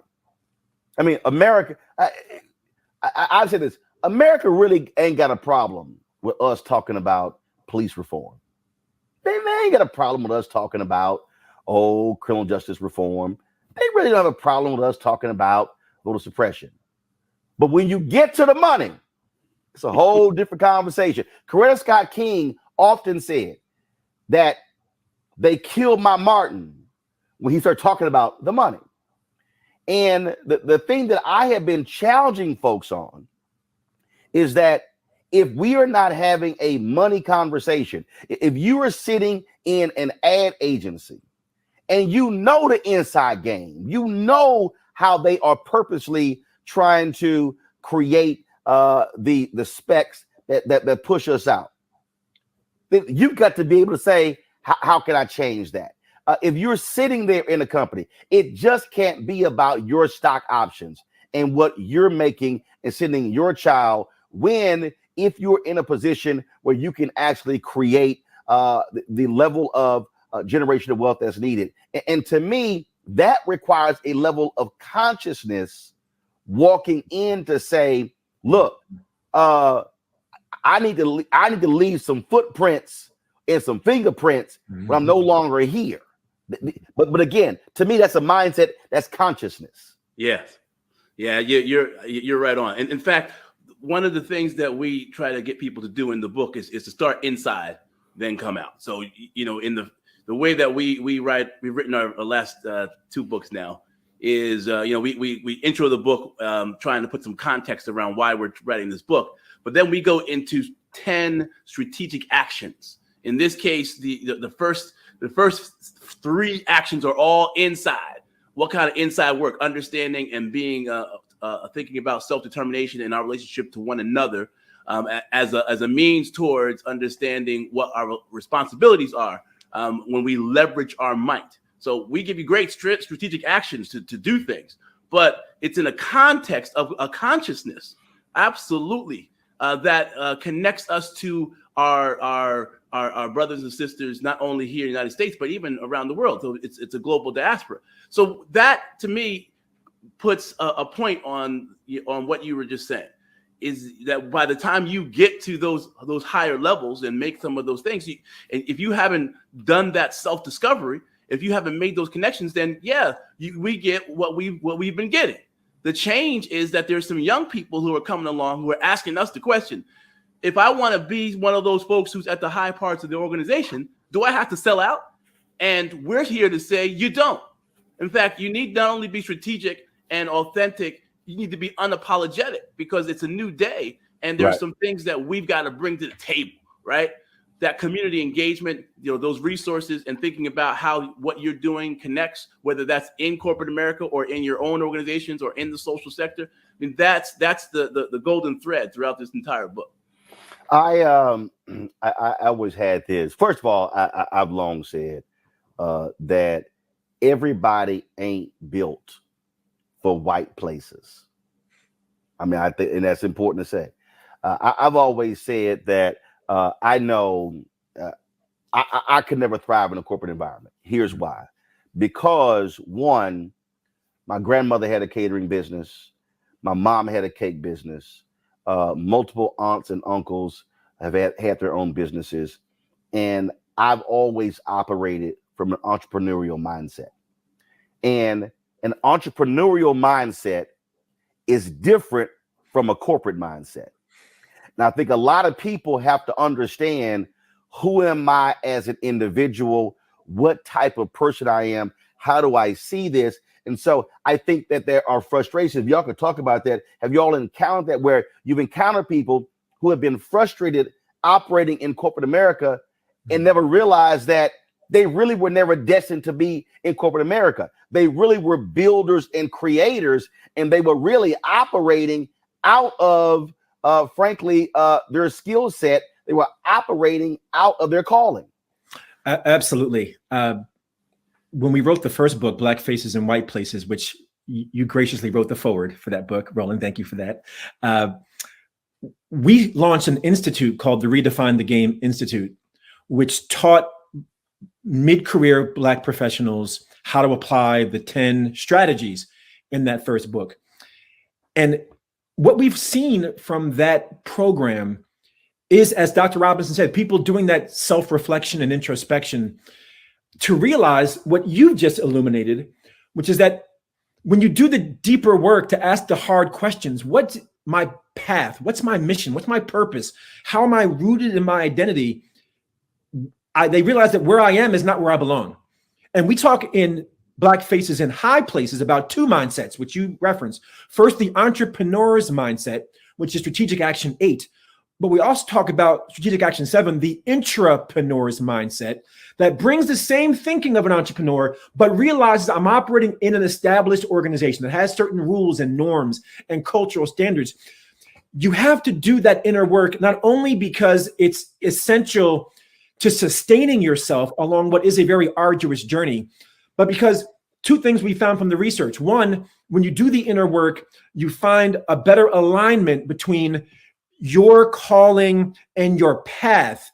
And believe it or not, when you find that alignment, you also are more likely to be further propelled in your career compared to those who take one for the team, sacrifice for the organization, compromise something of themselves. All the research shows when you find that alignment, we in Strategic Action 3, we call it Ikigai. It's a Japanese concept that talks about your meaning and your purpose. When you find your meaning and your purpose, it will propel you to do your best, be your best, and find the best path forward for you. I remember when I was at CNN, I had announced that I was doing this line of ascots, bow ties, and ties for the Black-owned company. And I remember we were waiting on something, and I was on the outside of one of the studios, and David Borman, who was then I think was an executive vice president or senior vice president, he's Washington bureau chief. He turns to me and he goes, "Now, you know, Roland, if you were full time at CNN, you wouldn't be able to do all of these things," because it was that I had speeches, I published my own books. And I turned to him and I leaned in. I said, and mind you, Dave was like 6'5", 300 pounds, big guy. And I leaned in and I said, "And that's why I'll never be full time." I knew your answer. And they were it was sort of like, damn, I can't believe he's saying this. And there was another time when they wanted me, they didn't want to give me a show, but they wanted to create my own segment on the Situation Room.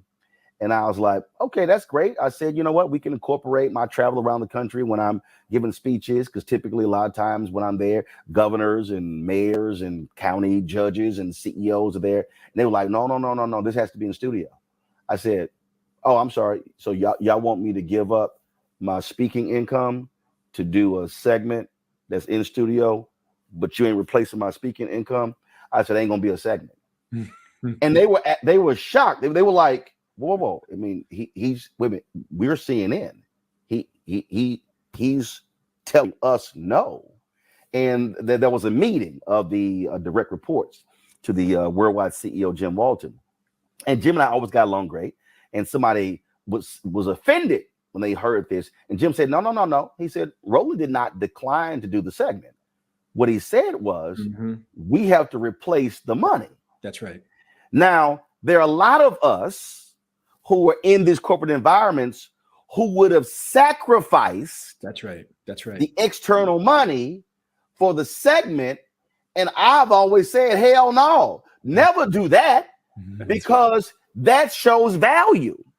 And again, that's one of those decisions that when you are in I was one of the most visible on-air contributors, not just black, but across the board. The research indicated that I was one of the most recognizable faces on CNN in the top 10, and I was the only one in the top 10 without a show. But what I also understood was I'm not going to walk away from another revenue stream to make y'all happy. You're going to have to replace the money. And so part of this thinking is also knowing your value and knowing when not to give up something on the promise that you might get something down the line. Yeah, that's a powerful statement you said. And it's one of those things that people don't get. Black people, black professionals coming into the organization don't get to hear what you just said unless they have a strong mentor, unless they have a group of friends who have this, consciousness and thought process, thinking about, self-determination, thinking about how they defining themselves as opposed to letting a whole bunch of other folks define who you are or what your value is. So, we're trying to fill some of that gap with this book. Because everybody doesn't have an Uncle Roland Martin to tell them that. Hopefully they're watching the show, but that's the piece that is missing when we're interacting with some of these mid-level professionals. And on top of it, people are suffering physically for it. Their health is failing, and they're having challenges and feeling all this stress because they're trying to be things that they're not, that aren't true to themselves. And some of the social psychologists talk about putting on these masks every day. Right.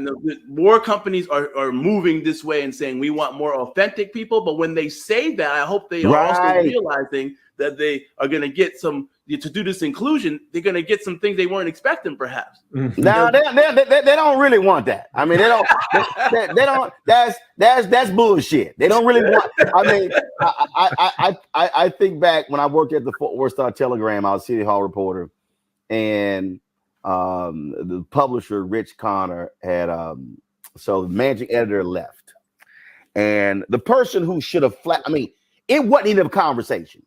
My man Ken should have gotten. I mean, he was the city editor, he was a state editor, he was assistant managing editor. Everybody loved Ken. I mean, he had all the credentials. The publisher picks a columnist who had never been an editor on any level in her career, including college. I mean, if you put the resumes side by side, Debbie Price could not even touch Ken Bunting. I mean, matter of fact, you would take her resume off the table. So the publisher picks her. And so he comes out to the newsroom and he makes this announcement, and I'm pissed. I ain't hiding it. My body language is like, this is some bullshit. Now, mind you, I'm 2 years out of college. So in the meeting, I look at Ken, and Ken sort of has this look like, Roland, it's gonna be okay. And I'm like, damn that. So then there's this moment for Q&A. I started hitting the publisher with questions, and they were like, damn, bro. So when the meeting is over, all of these people are walking up to her, congratulating her. I walk right past her ass and I go sit down. And they were like, Roland, what are you doing? I said, my conscience can't front. I said, I can't congratulate somebody who did not actually deserve the job. And then they were like, well, why are you so hard on the publisher? I said, let me explain something to y'all. When you hire a pit bull is a pit bull outside the building and in the building. A pit bull don't stop being a pit bull just because we on the inside of the house. And I have to always remind folks of that. And I'm like, so yeah, don't talk about bring your authentic self when they really don't actually want your authentic self. They want you to temper your authentic self. So they don't want you challenging diversity in the company the way you would outside. They don't want you pushing them to do better when it comes to contracting, because it's going to get to a point, damn, why they always pushing it? Well, you know who you hired, right? Well, I would add and argue, though, Roland, that I do believe in the post George Floyd era, there is this new context that we're operating in that has given. I'm not saying that they want our full authentic self. That's not what I'm about to say. I am saying that the ball is further down the field for the tolerance and the significance of certain organizations, not all, but certain organizations that are trying to do a better job of meeting people where they are, recognizing that in the Great Resignation, if you're not amenable to the growing diversity of our society, you're losing top talent to somebody else. And so I think we are more emboldened, not fully emboldened, but we are more emboldened in the post-George Floyd era than ever before.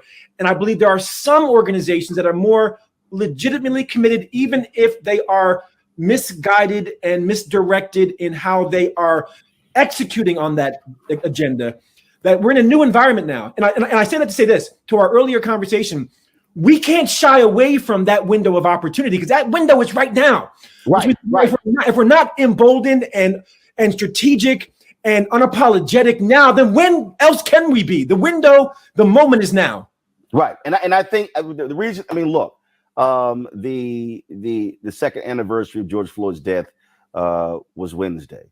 And you have these commitments, and you have all of these people who are talking about these things that are happening. I've sort of framed this moment as the third Reconstruction. John Hope Bryant, we've talked about that. Reverend Dr. William Barber has as well. And part of the thing, I think, for a lot of people, especially a lot of Black people, they ain't got no clue what the hell the Reconstruction period is. After the election of Trump in 2016, I was in at a panel, DC, and mostly white. It's probably about 5 Black people in the whole room. And I brought up the Reconstruction. I think probably one white person in the whole room knew what the hell I was talking about. And then we had the second Reconstruction. That was that 13-year period from Emmett Till's, I would actually push it back to a 14-year period, Brown versus Board of Education 1 and 2, going all the way through the assassination of Dr. King and the Fair Housing Act, and then affirmative action. And so what I've been saying is that we need to be looking at this period as a 20-year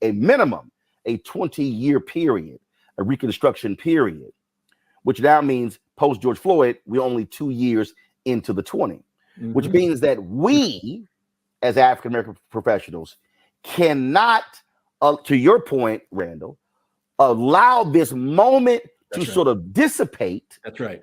Because we've got to keep that foot on the pedal, got to keep that foot on the neck, saying, no, we ain't letting up. Y'all, because I go back to the first Reconstruction. It lasted 10, 12 years. W.B. Du Bois put it at 20, but 5 to 6 years in, white folks like, look, we done passed enough laws.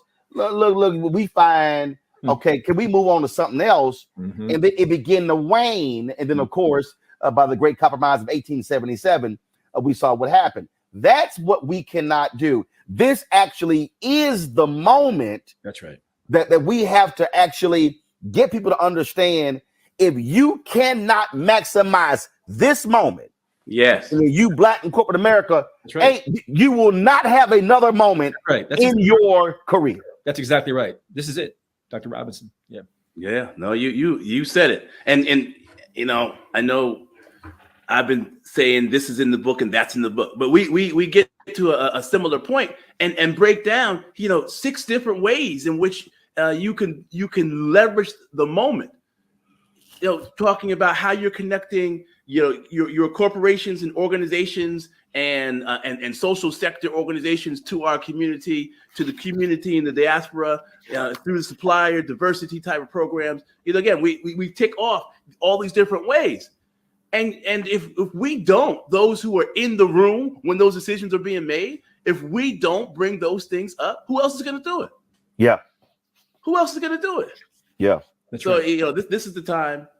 We put together something that we think gives people a guide, and we're very, you got a couple of engineers here with you today, and so we start thinking very analytically about steps and processes and levels to get people to think about it in a very strategic way.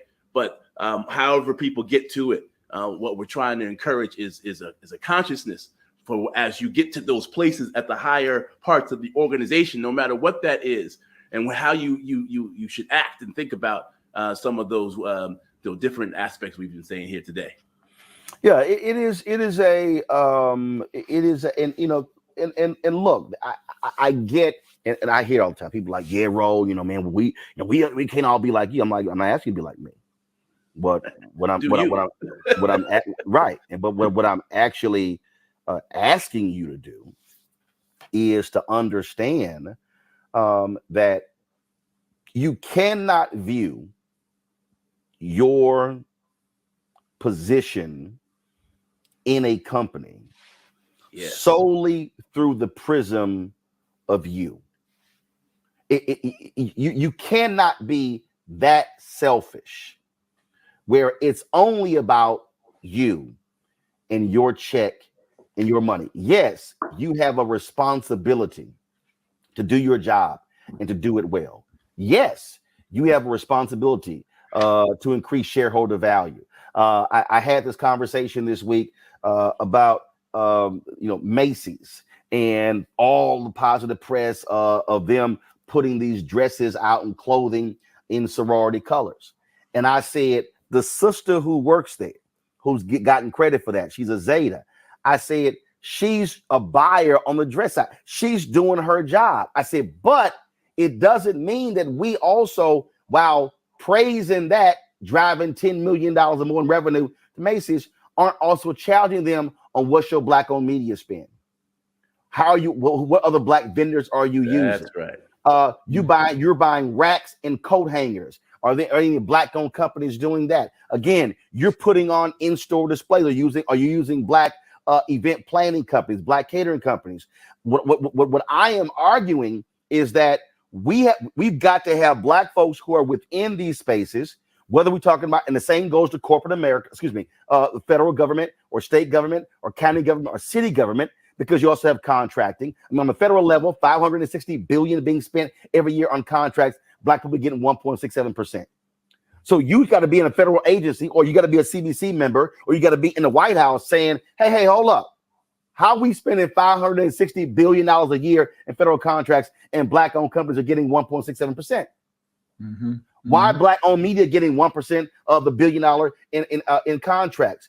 What that means is I'm still doing my job. I'm still getting paid. I'm still taking care of my family, but I'm also recognizing that there is a collective here, because if I am not then influencing and leveraging the company's spend, and I'm not seeing an increase for black-owned businesses, truth be told, I'm not actually helping Black America. That's right. Yeah, my biggest criticism after George Floyd's murder of the commitments that you referenced earlier that many corporations and organizations made. And I actually did an op-ed on CNN in an entire video, 7 Myths of Racial Equity, where I said, if your commitment is only to addressing social issues and not economic issues, it is insufficient and unacceptable. In other words, we run to the program, the philanthropy, the giving, and there's nothing wrong with that. Let me be clear. I mean, we support that, but if all you're doing is philanthropy and giving and social programs, you've completely missed where the real action is, which is the economics. The lifeblood of corporations, the lifeblood of our country, of our society is dollars and cents. If it don't make dollars, it don't make sense. And so I looked at all the commitments through the lens, or to use your word, the prism of, is this going to have an economic impact? There you go. And is it going to create jobs? Is it going to create wealth? And is it going to create intergenerational wealth? Yes. And in the book, we talk, ad nauseum about this idea of intergenerational wealth as perhaps the signature measure of whether an initiative, an investment, a commitment is legitimately going to transform our community, or if it has a fleeting effect. I want to stay right there because, I have a segment, Jeffrey, called "Where's Our Money?" And I use the hashtags Black economic social justice. Right.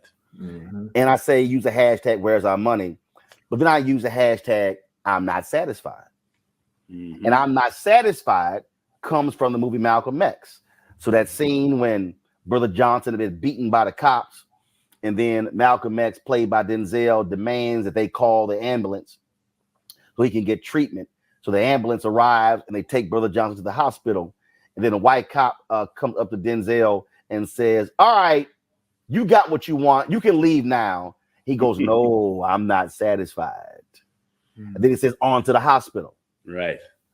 What I keep saying, not just to Black people, but I have said this directly to Black civil rights organizations. Mm-hmm. You cannot go into situations and negotiate MOUs that are about you receiving a check. Mm-hmm. Because the check that you're receiving is white philanthropy. And the problem with that is we cannot survive on white philanthropy.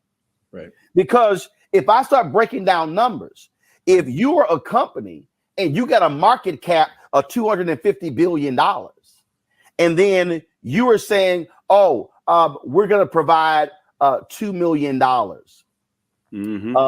to an institution over 5 years. Well, that's $400,000 a year. But over here, you spending $3 billion on advertising. Right.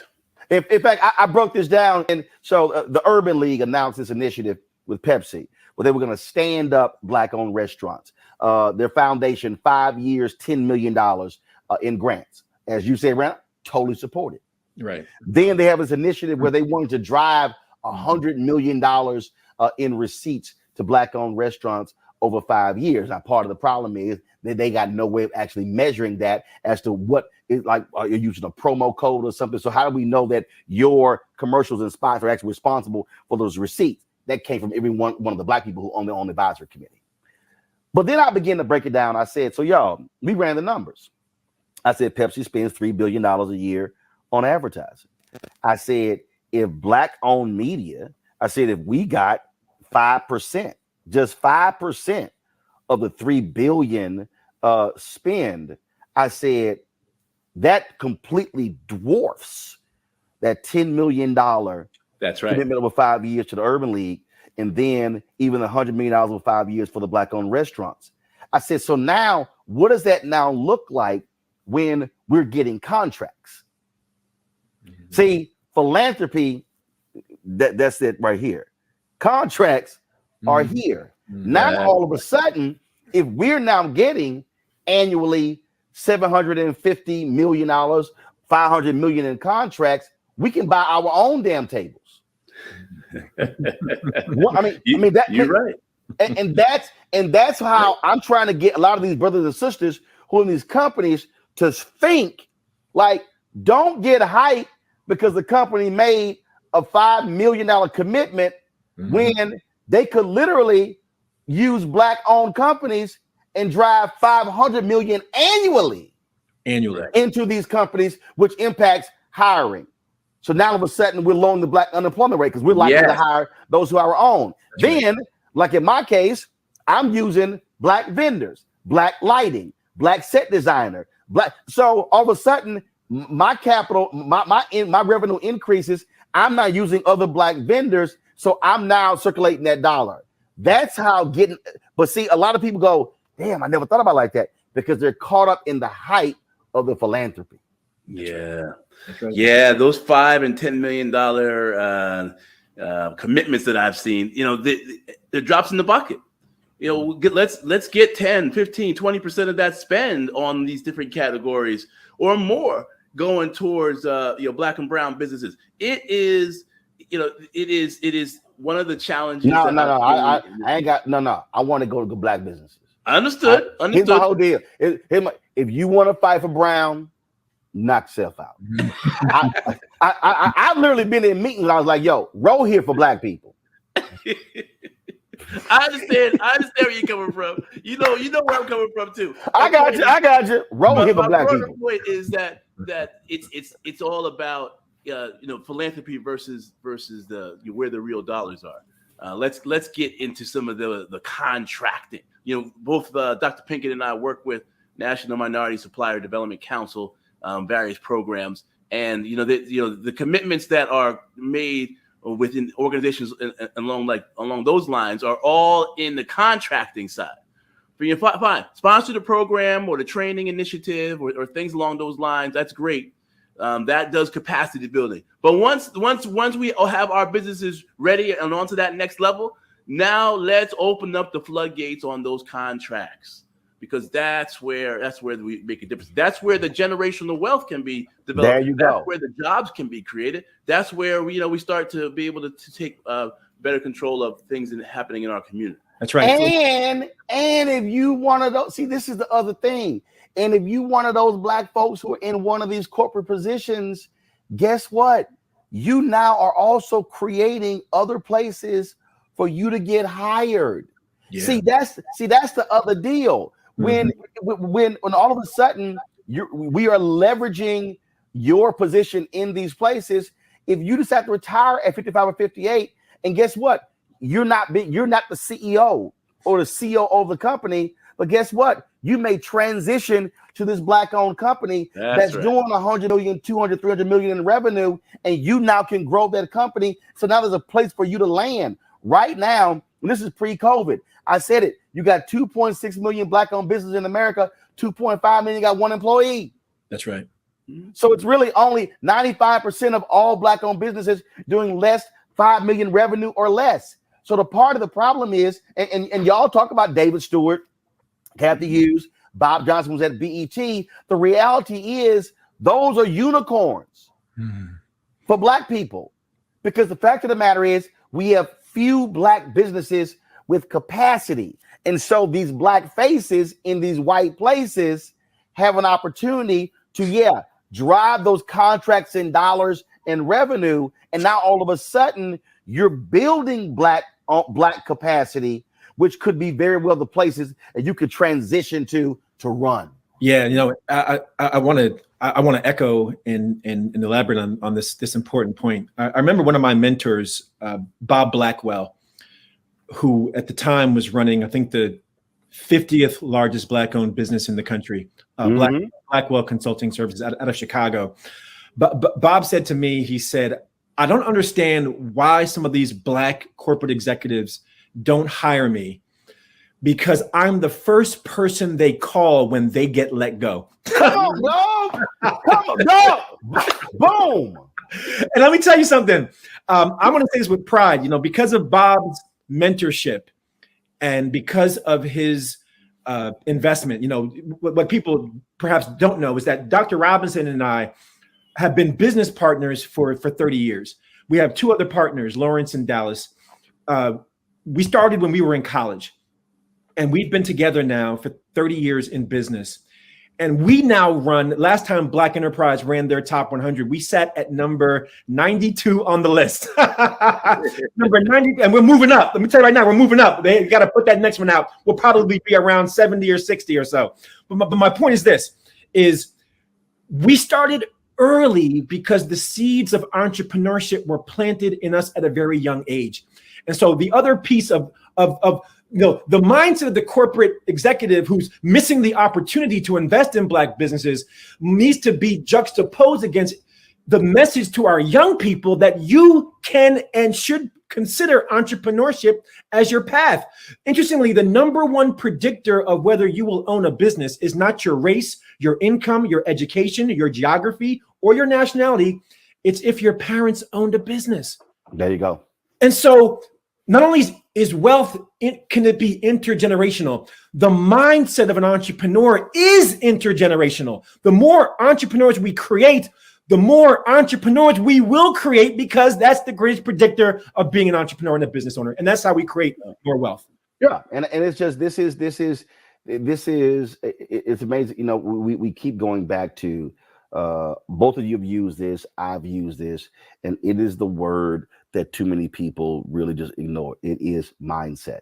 Mm-hmm. It is mindset. And again, I am not saying, I will never say that the people the Black folks who are on the air at ABC, Robin Roberts, Michael Strahan, if you talk about Joanne Reed, Tiffany Cross, Rashida Jones is a president of MSNBC. I've as a three-time board member of NABJ, life member, now in the Hall of Fame, I've been pushing for us to be in those spaces, while at the same time saying we got to have a strong, robust Black-owned media. Right. Two things can be happening at the same time. Because here's the reality. You talk about those folks, calling Bob, but look, here's the deal. Some of those same folk have told me, damn, Ro, you get to say some stuff I can't. Yeah. The thing is, I don't have to go ask somebody else for permission. Can I go cover this story? Because I own the company. That's right. I don't ask anybody. And so the thing is, I think that there has to be this mindset of, yes, if I am in a corporate position, and I know for a fact that we are hiring people externally. Look at what the brother Ed Koch tried to do when it came to the law firms, trying to force them to diversify. And he was like, no, we're going to tie it to the money. And see, this is where, again, leadership comes in. If you do not tie changes to your practices to their money, to their pocketbook, to their bonuses. Al Newhart did it with USA Today and Gannett when he said, we're going to be the leading company in America when it comes to diversity. And he said, and if some of y'all got a problem with me tying your bonuses to diversity, you can leave the company. Yes, that's leadership. That's how Gannett came. And if he had middle managers who were blocking it, they got replaced. And Gannett, and here's what happened. When Gannett did that, all of a sudden, Knight Ridder, Cox, and the other media companies like, well, damn, we're going to have to do the same thing because we're about to lose our Black and brown talent. That's right. And that's exactly what happened. So one decision can literally affect the entire industry if you're the heavyweight. I spoke at Walmart, MLK program 2 or 3 years ago. I said the CEO was sitting right there. I said, y'all can literally change corporate America. You ain't got to ask permission because you that big. Right. I said, so what happened? I said, but you got to make the call. You got to make the decision. And that's how we using that power. Got to ask you this here. In terms of, I asked this question in any book interview that I do. What was your wow moment when you were talking to people, you were researching? Jeffrey, I'll start with you. What was that moment? It could have been more than one. It happens that even you went, wow, that's crazy. Well, I got one. It's crazy in a good way, but it just reinforced something that I already knew about the power of mentoring. Some people know the story of Kathy Hughes. We've had it in movies, we've seen it in written and on TV. And Kathy Hughes, amazing entrepreneur. But one of the things I didn't realize was that one of her mentors was John Johnson of Ebony Magazine. Yep.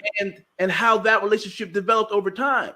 I had not seen that written about. I had not seen that talked about. But the fact is, she was in radio. He was obviously Ebony and Jet magazine. And she said she learned so much from him. And then when he was interested in going into radio, he came back and talked to her.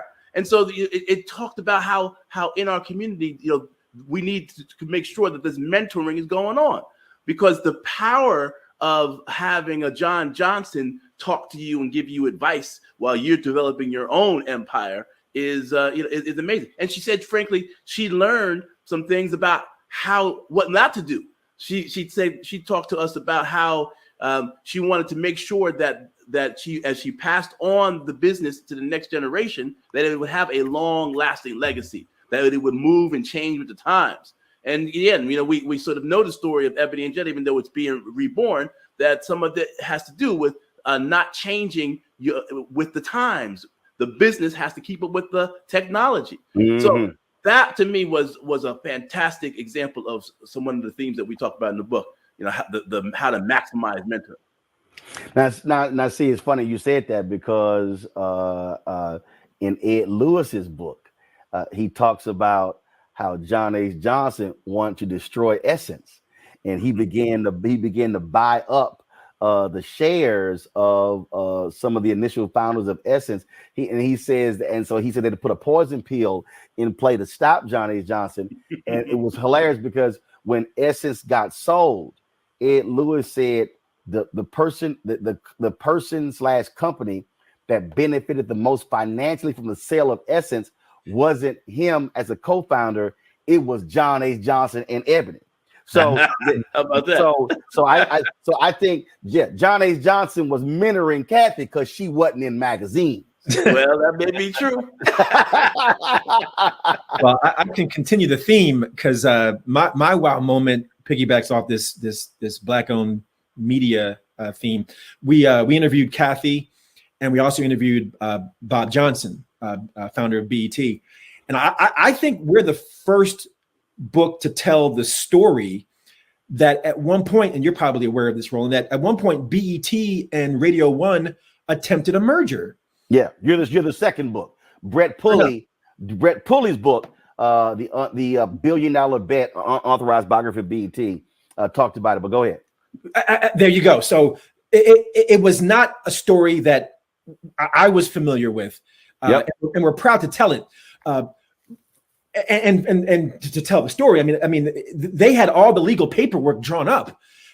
They were ready to consummate this deal that would have been, at its time, an unprecedented coming together of two Black-owned media companies that would have had advertisers standing at their doorstep, because they would have had television and radio covered for the Black community. And in their words, not ours, this deal fell apart because of egos. Boom. And there's a lesson that we unpack in the telling of that story around this kind of this difficulty. And I've been a business owner for 30 years, that we can sometimes experience, where we start debating how much are you going to get of the deal and how much are you going to get of the deal. Right. That's right. And our message in the book is, look, folks, 100% of nothing is nothing. Boom. So I would rather have 50% of an enterprise than 100% of a tugboat. So we say, cast aside the pettiness and the posturing and the politics and the personalities, and see the bigger picture. And at BCT, our company, 2019, we did our first acquisition. This year, we'll do 2 more acquisitions, because we got the memo that the way for us to scale our Black-owned business is not just by building it with our bare hands or borrowing. M&A. It's M&A. It's M&A. It's buying. It's merging. It's acquiring, and that means you got to put the egos aside. But that is that again. When you look at the folks who are operating in corporate America, and I've said this and I've yelled it from the mountaintops, that one of the greatest problems we have is we have Black companies that are operating in silos. Silos. Silos are killing us. Silos. And I said, how are we not merging? If that's what's happening in mainstream, what the hell are we doing? Mm-hmm. That's right. That's exactly right. Yeah. And just talk further about, again, your the biggest advice to somebody who right now is 40-ish in corporate America.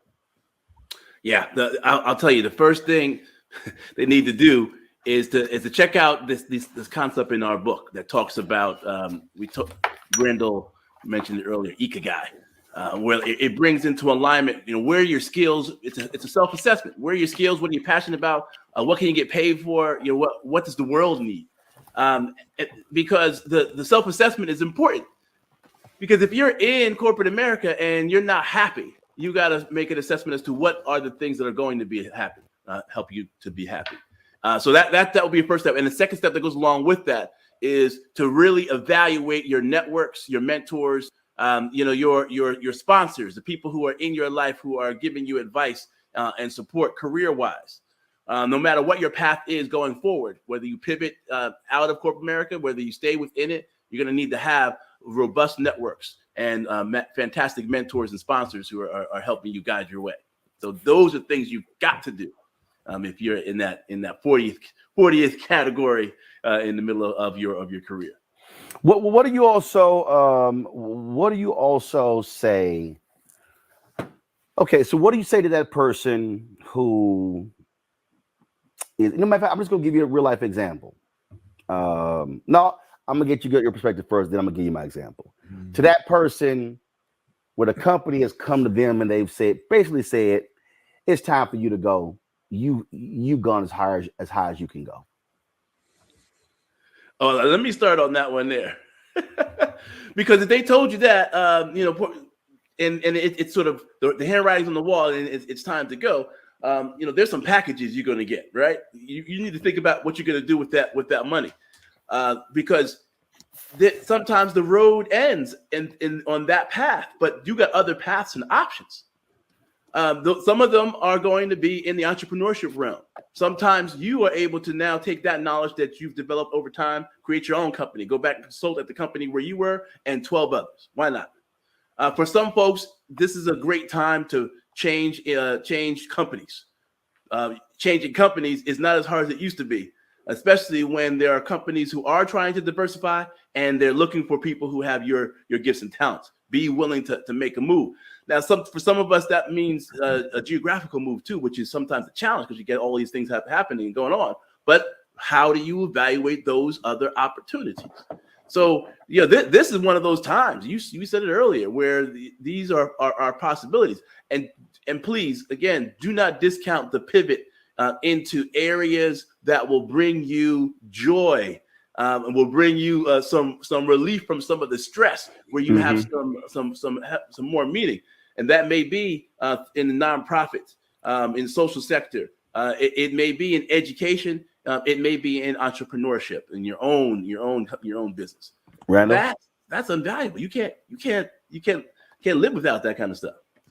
Yep, Randal. I would say what we talked about earlier, which is, you should seriously consider the path of entrepreneurship. The unfortunate reality is, the longer you've been in corporate, it sucks the entrepreneurial life out of you. And, you get comfortable, you're risk averse, you're accustomed to structure and process, and ambiguity scare the living daylights out of you.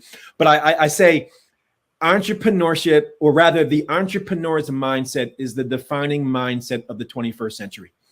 If you have not yet cultivated the ability to figure out how to create and define your own path, you have to begin to develop that muscle, because you cannot be dependent on somebody else to offer you a job and a paycheck.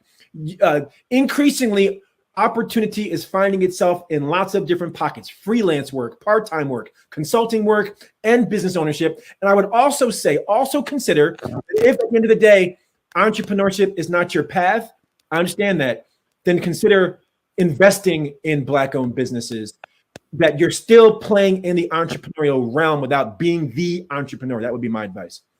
So about 3 years ago. 3 years ago?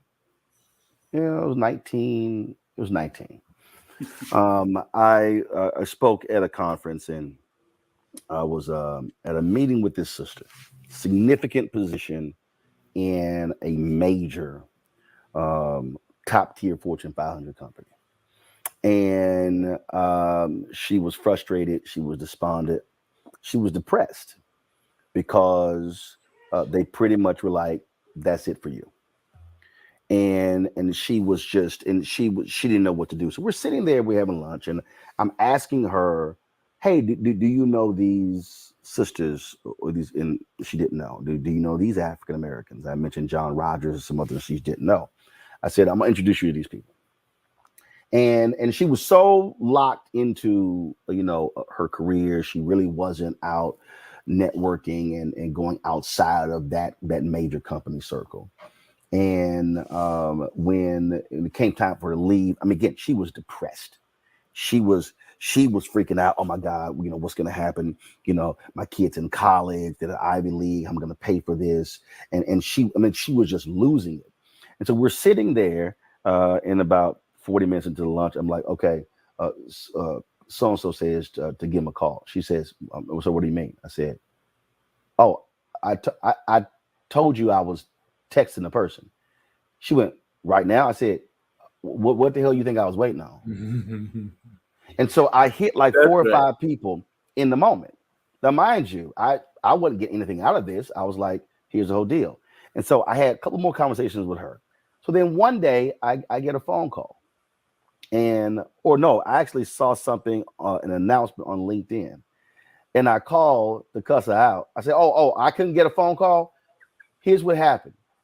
She went to a company in a whole different sector, one she would have never, ever thought about.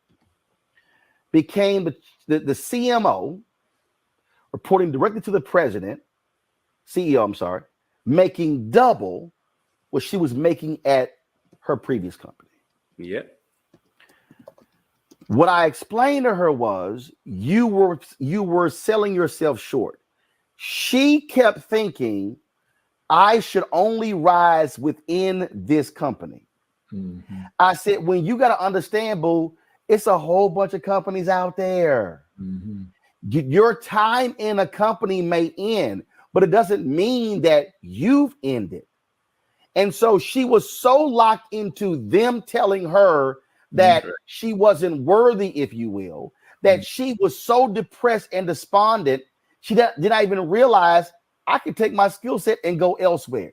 That's right. And I counter that a lot with a lot of Black folks in high places, is that they think this is the only place I can grow, thrive.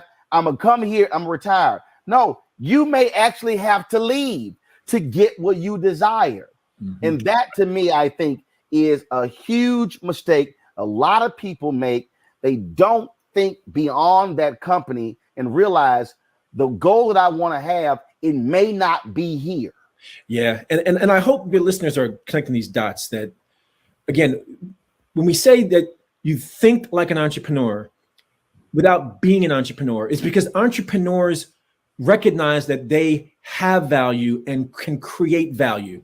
You can have an entrepreneurial mindset and be a corporate executive, but it means you see yourself as your own private business. That's the words of Earl Graves from How to Succeed in Business Without Being White. When you see your career as its own private business, now you're thinking entrepreneurially, and you're not an employee. You are an entrepreneur who has brought value to an organization, and I'm not reliant on you to bring that value to somebody else. And if you don't see the value, I will take my value like LeBron James took his talents to Miami. I'll take it someplace else.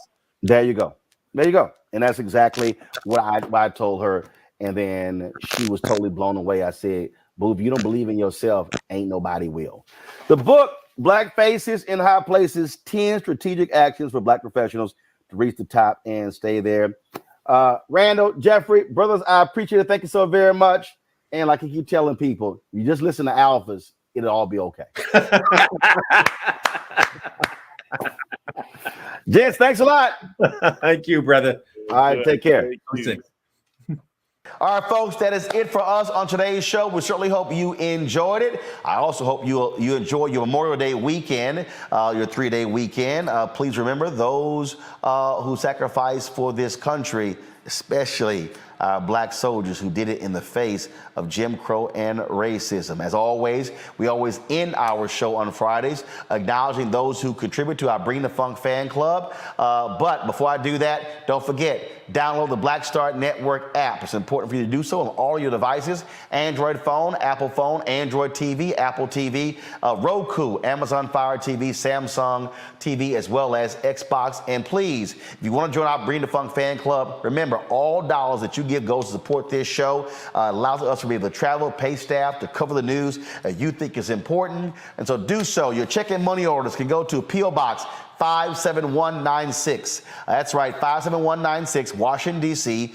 20037-0196. Cash App is $RM Unfiltered. PayPal is R Martin Unfiltered. Venmo is RM Unfiltered. Zelle is Roland@RolandSMartin.com. Roland@RolandMartinUnfiltered.com. That's it for us, folks. Be sure to have a great weekend, and I'll see you on Tuesday. Until then, holla!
time.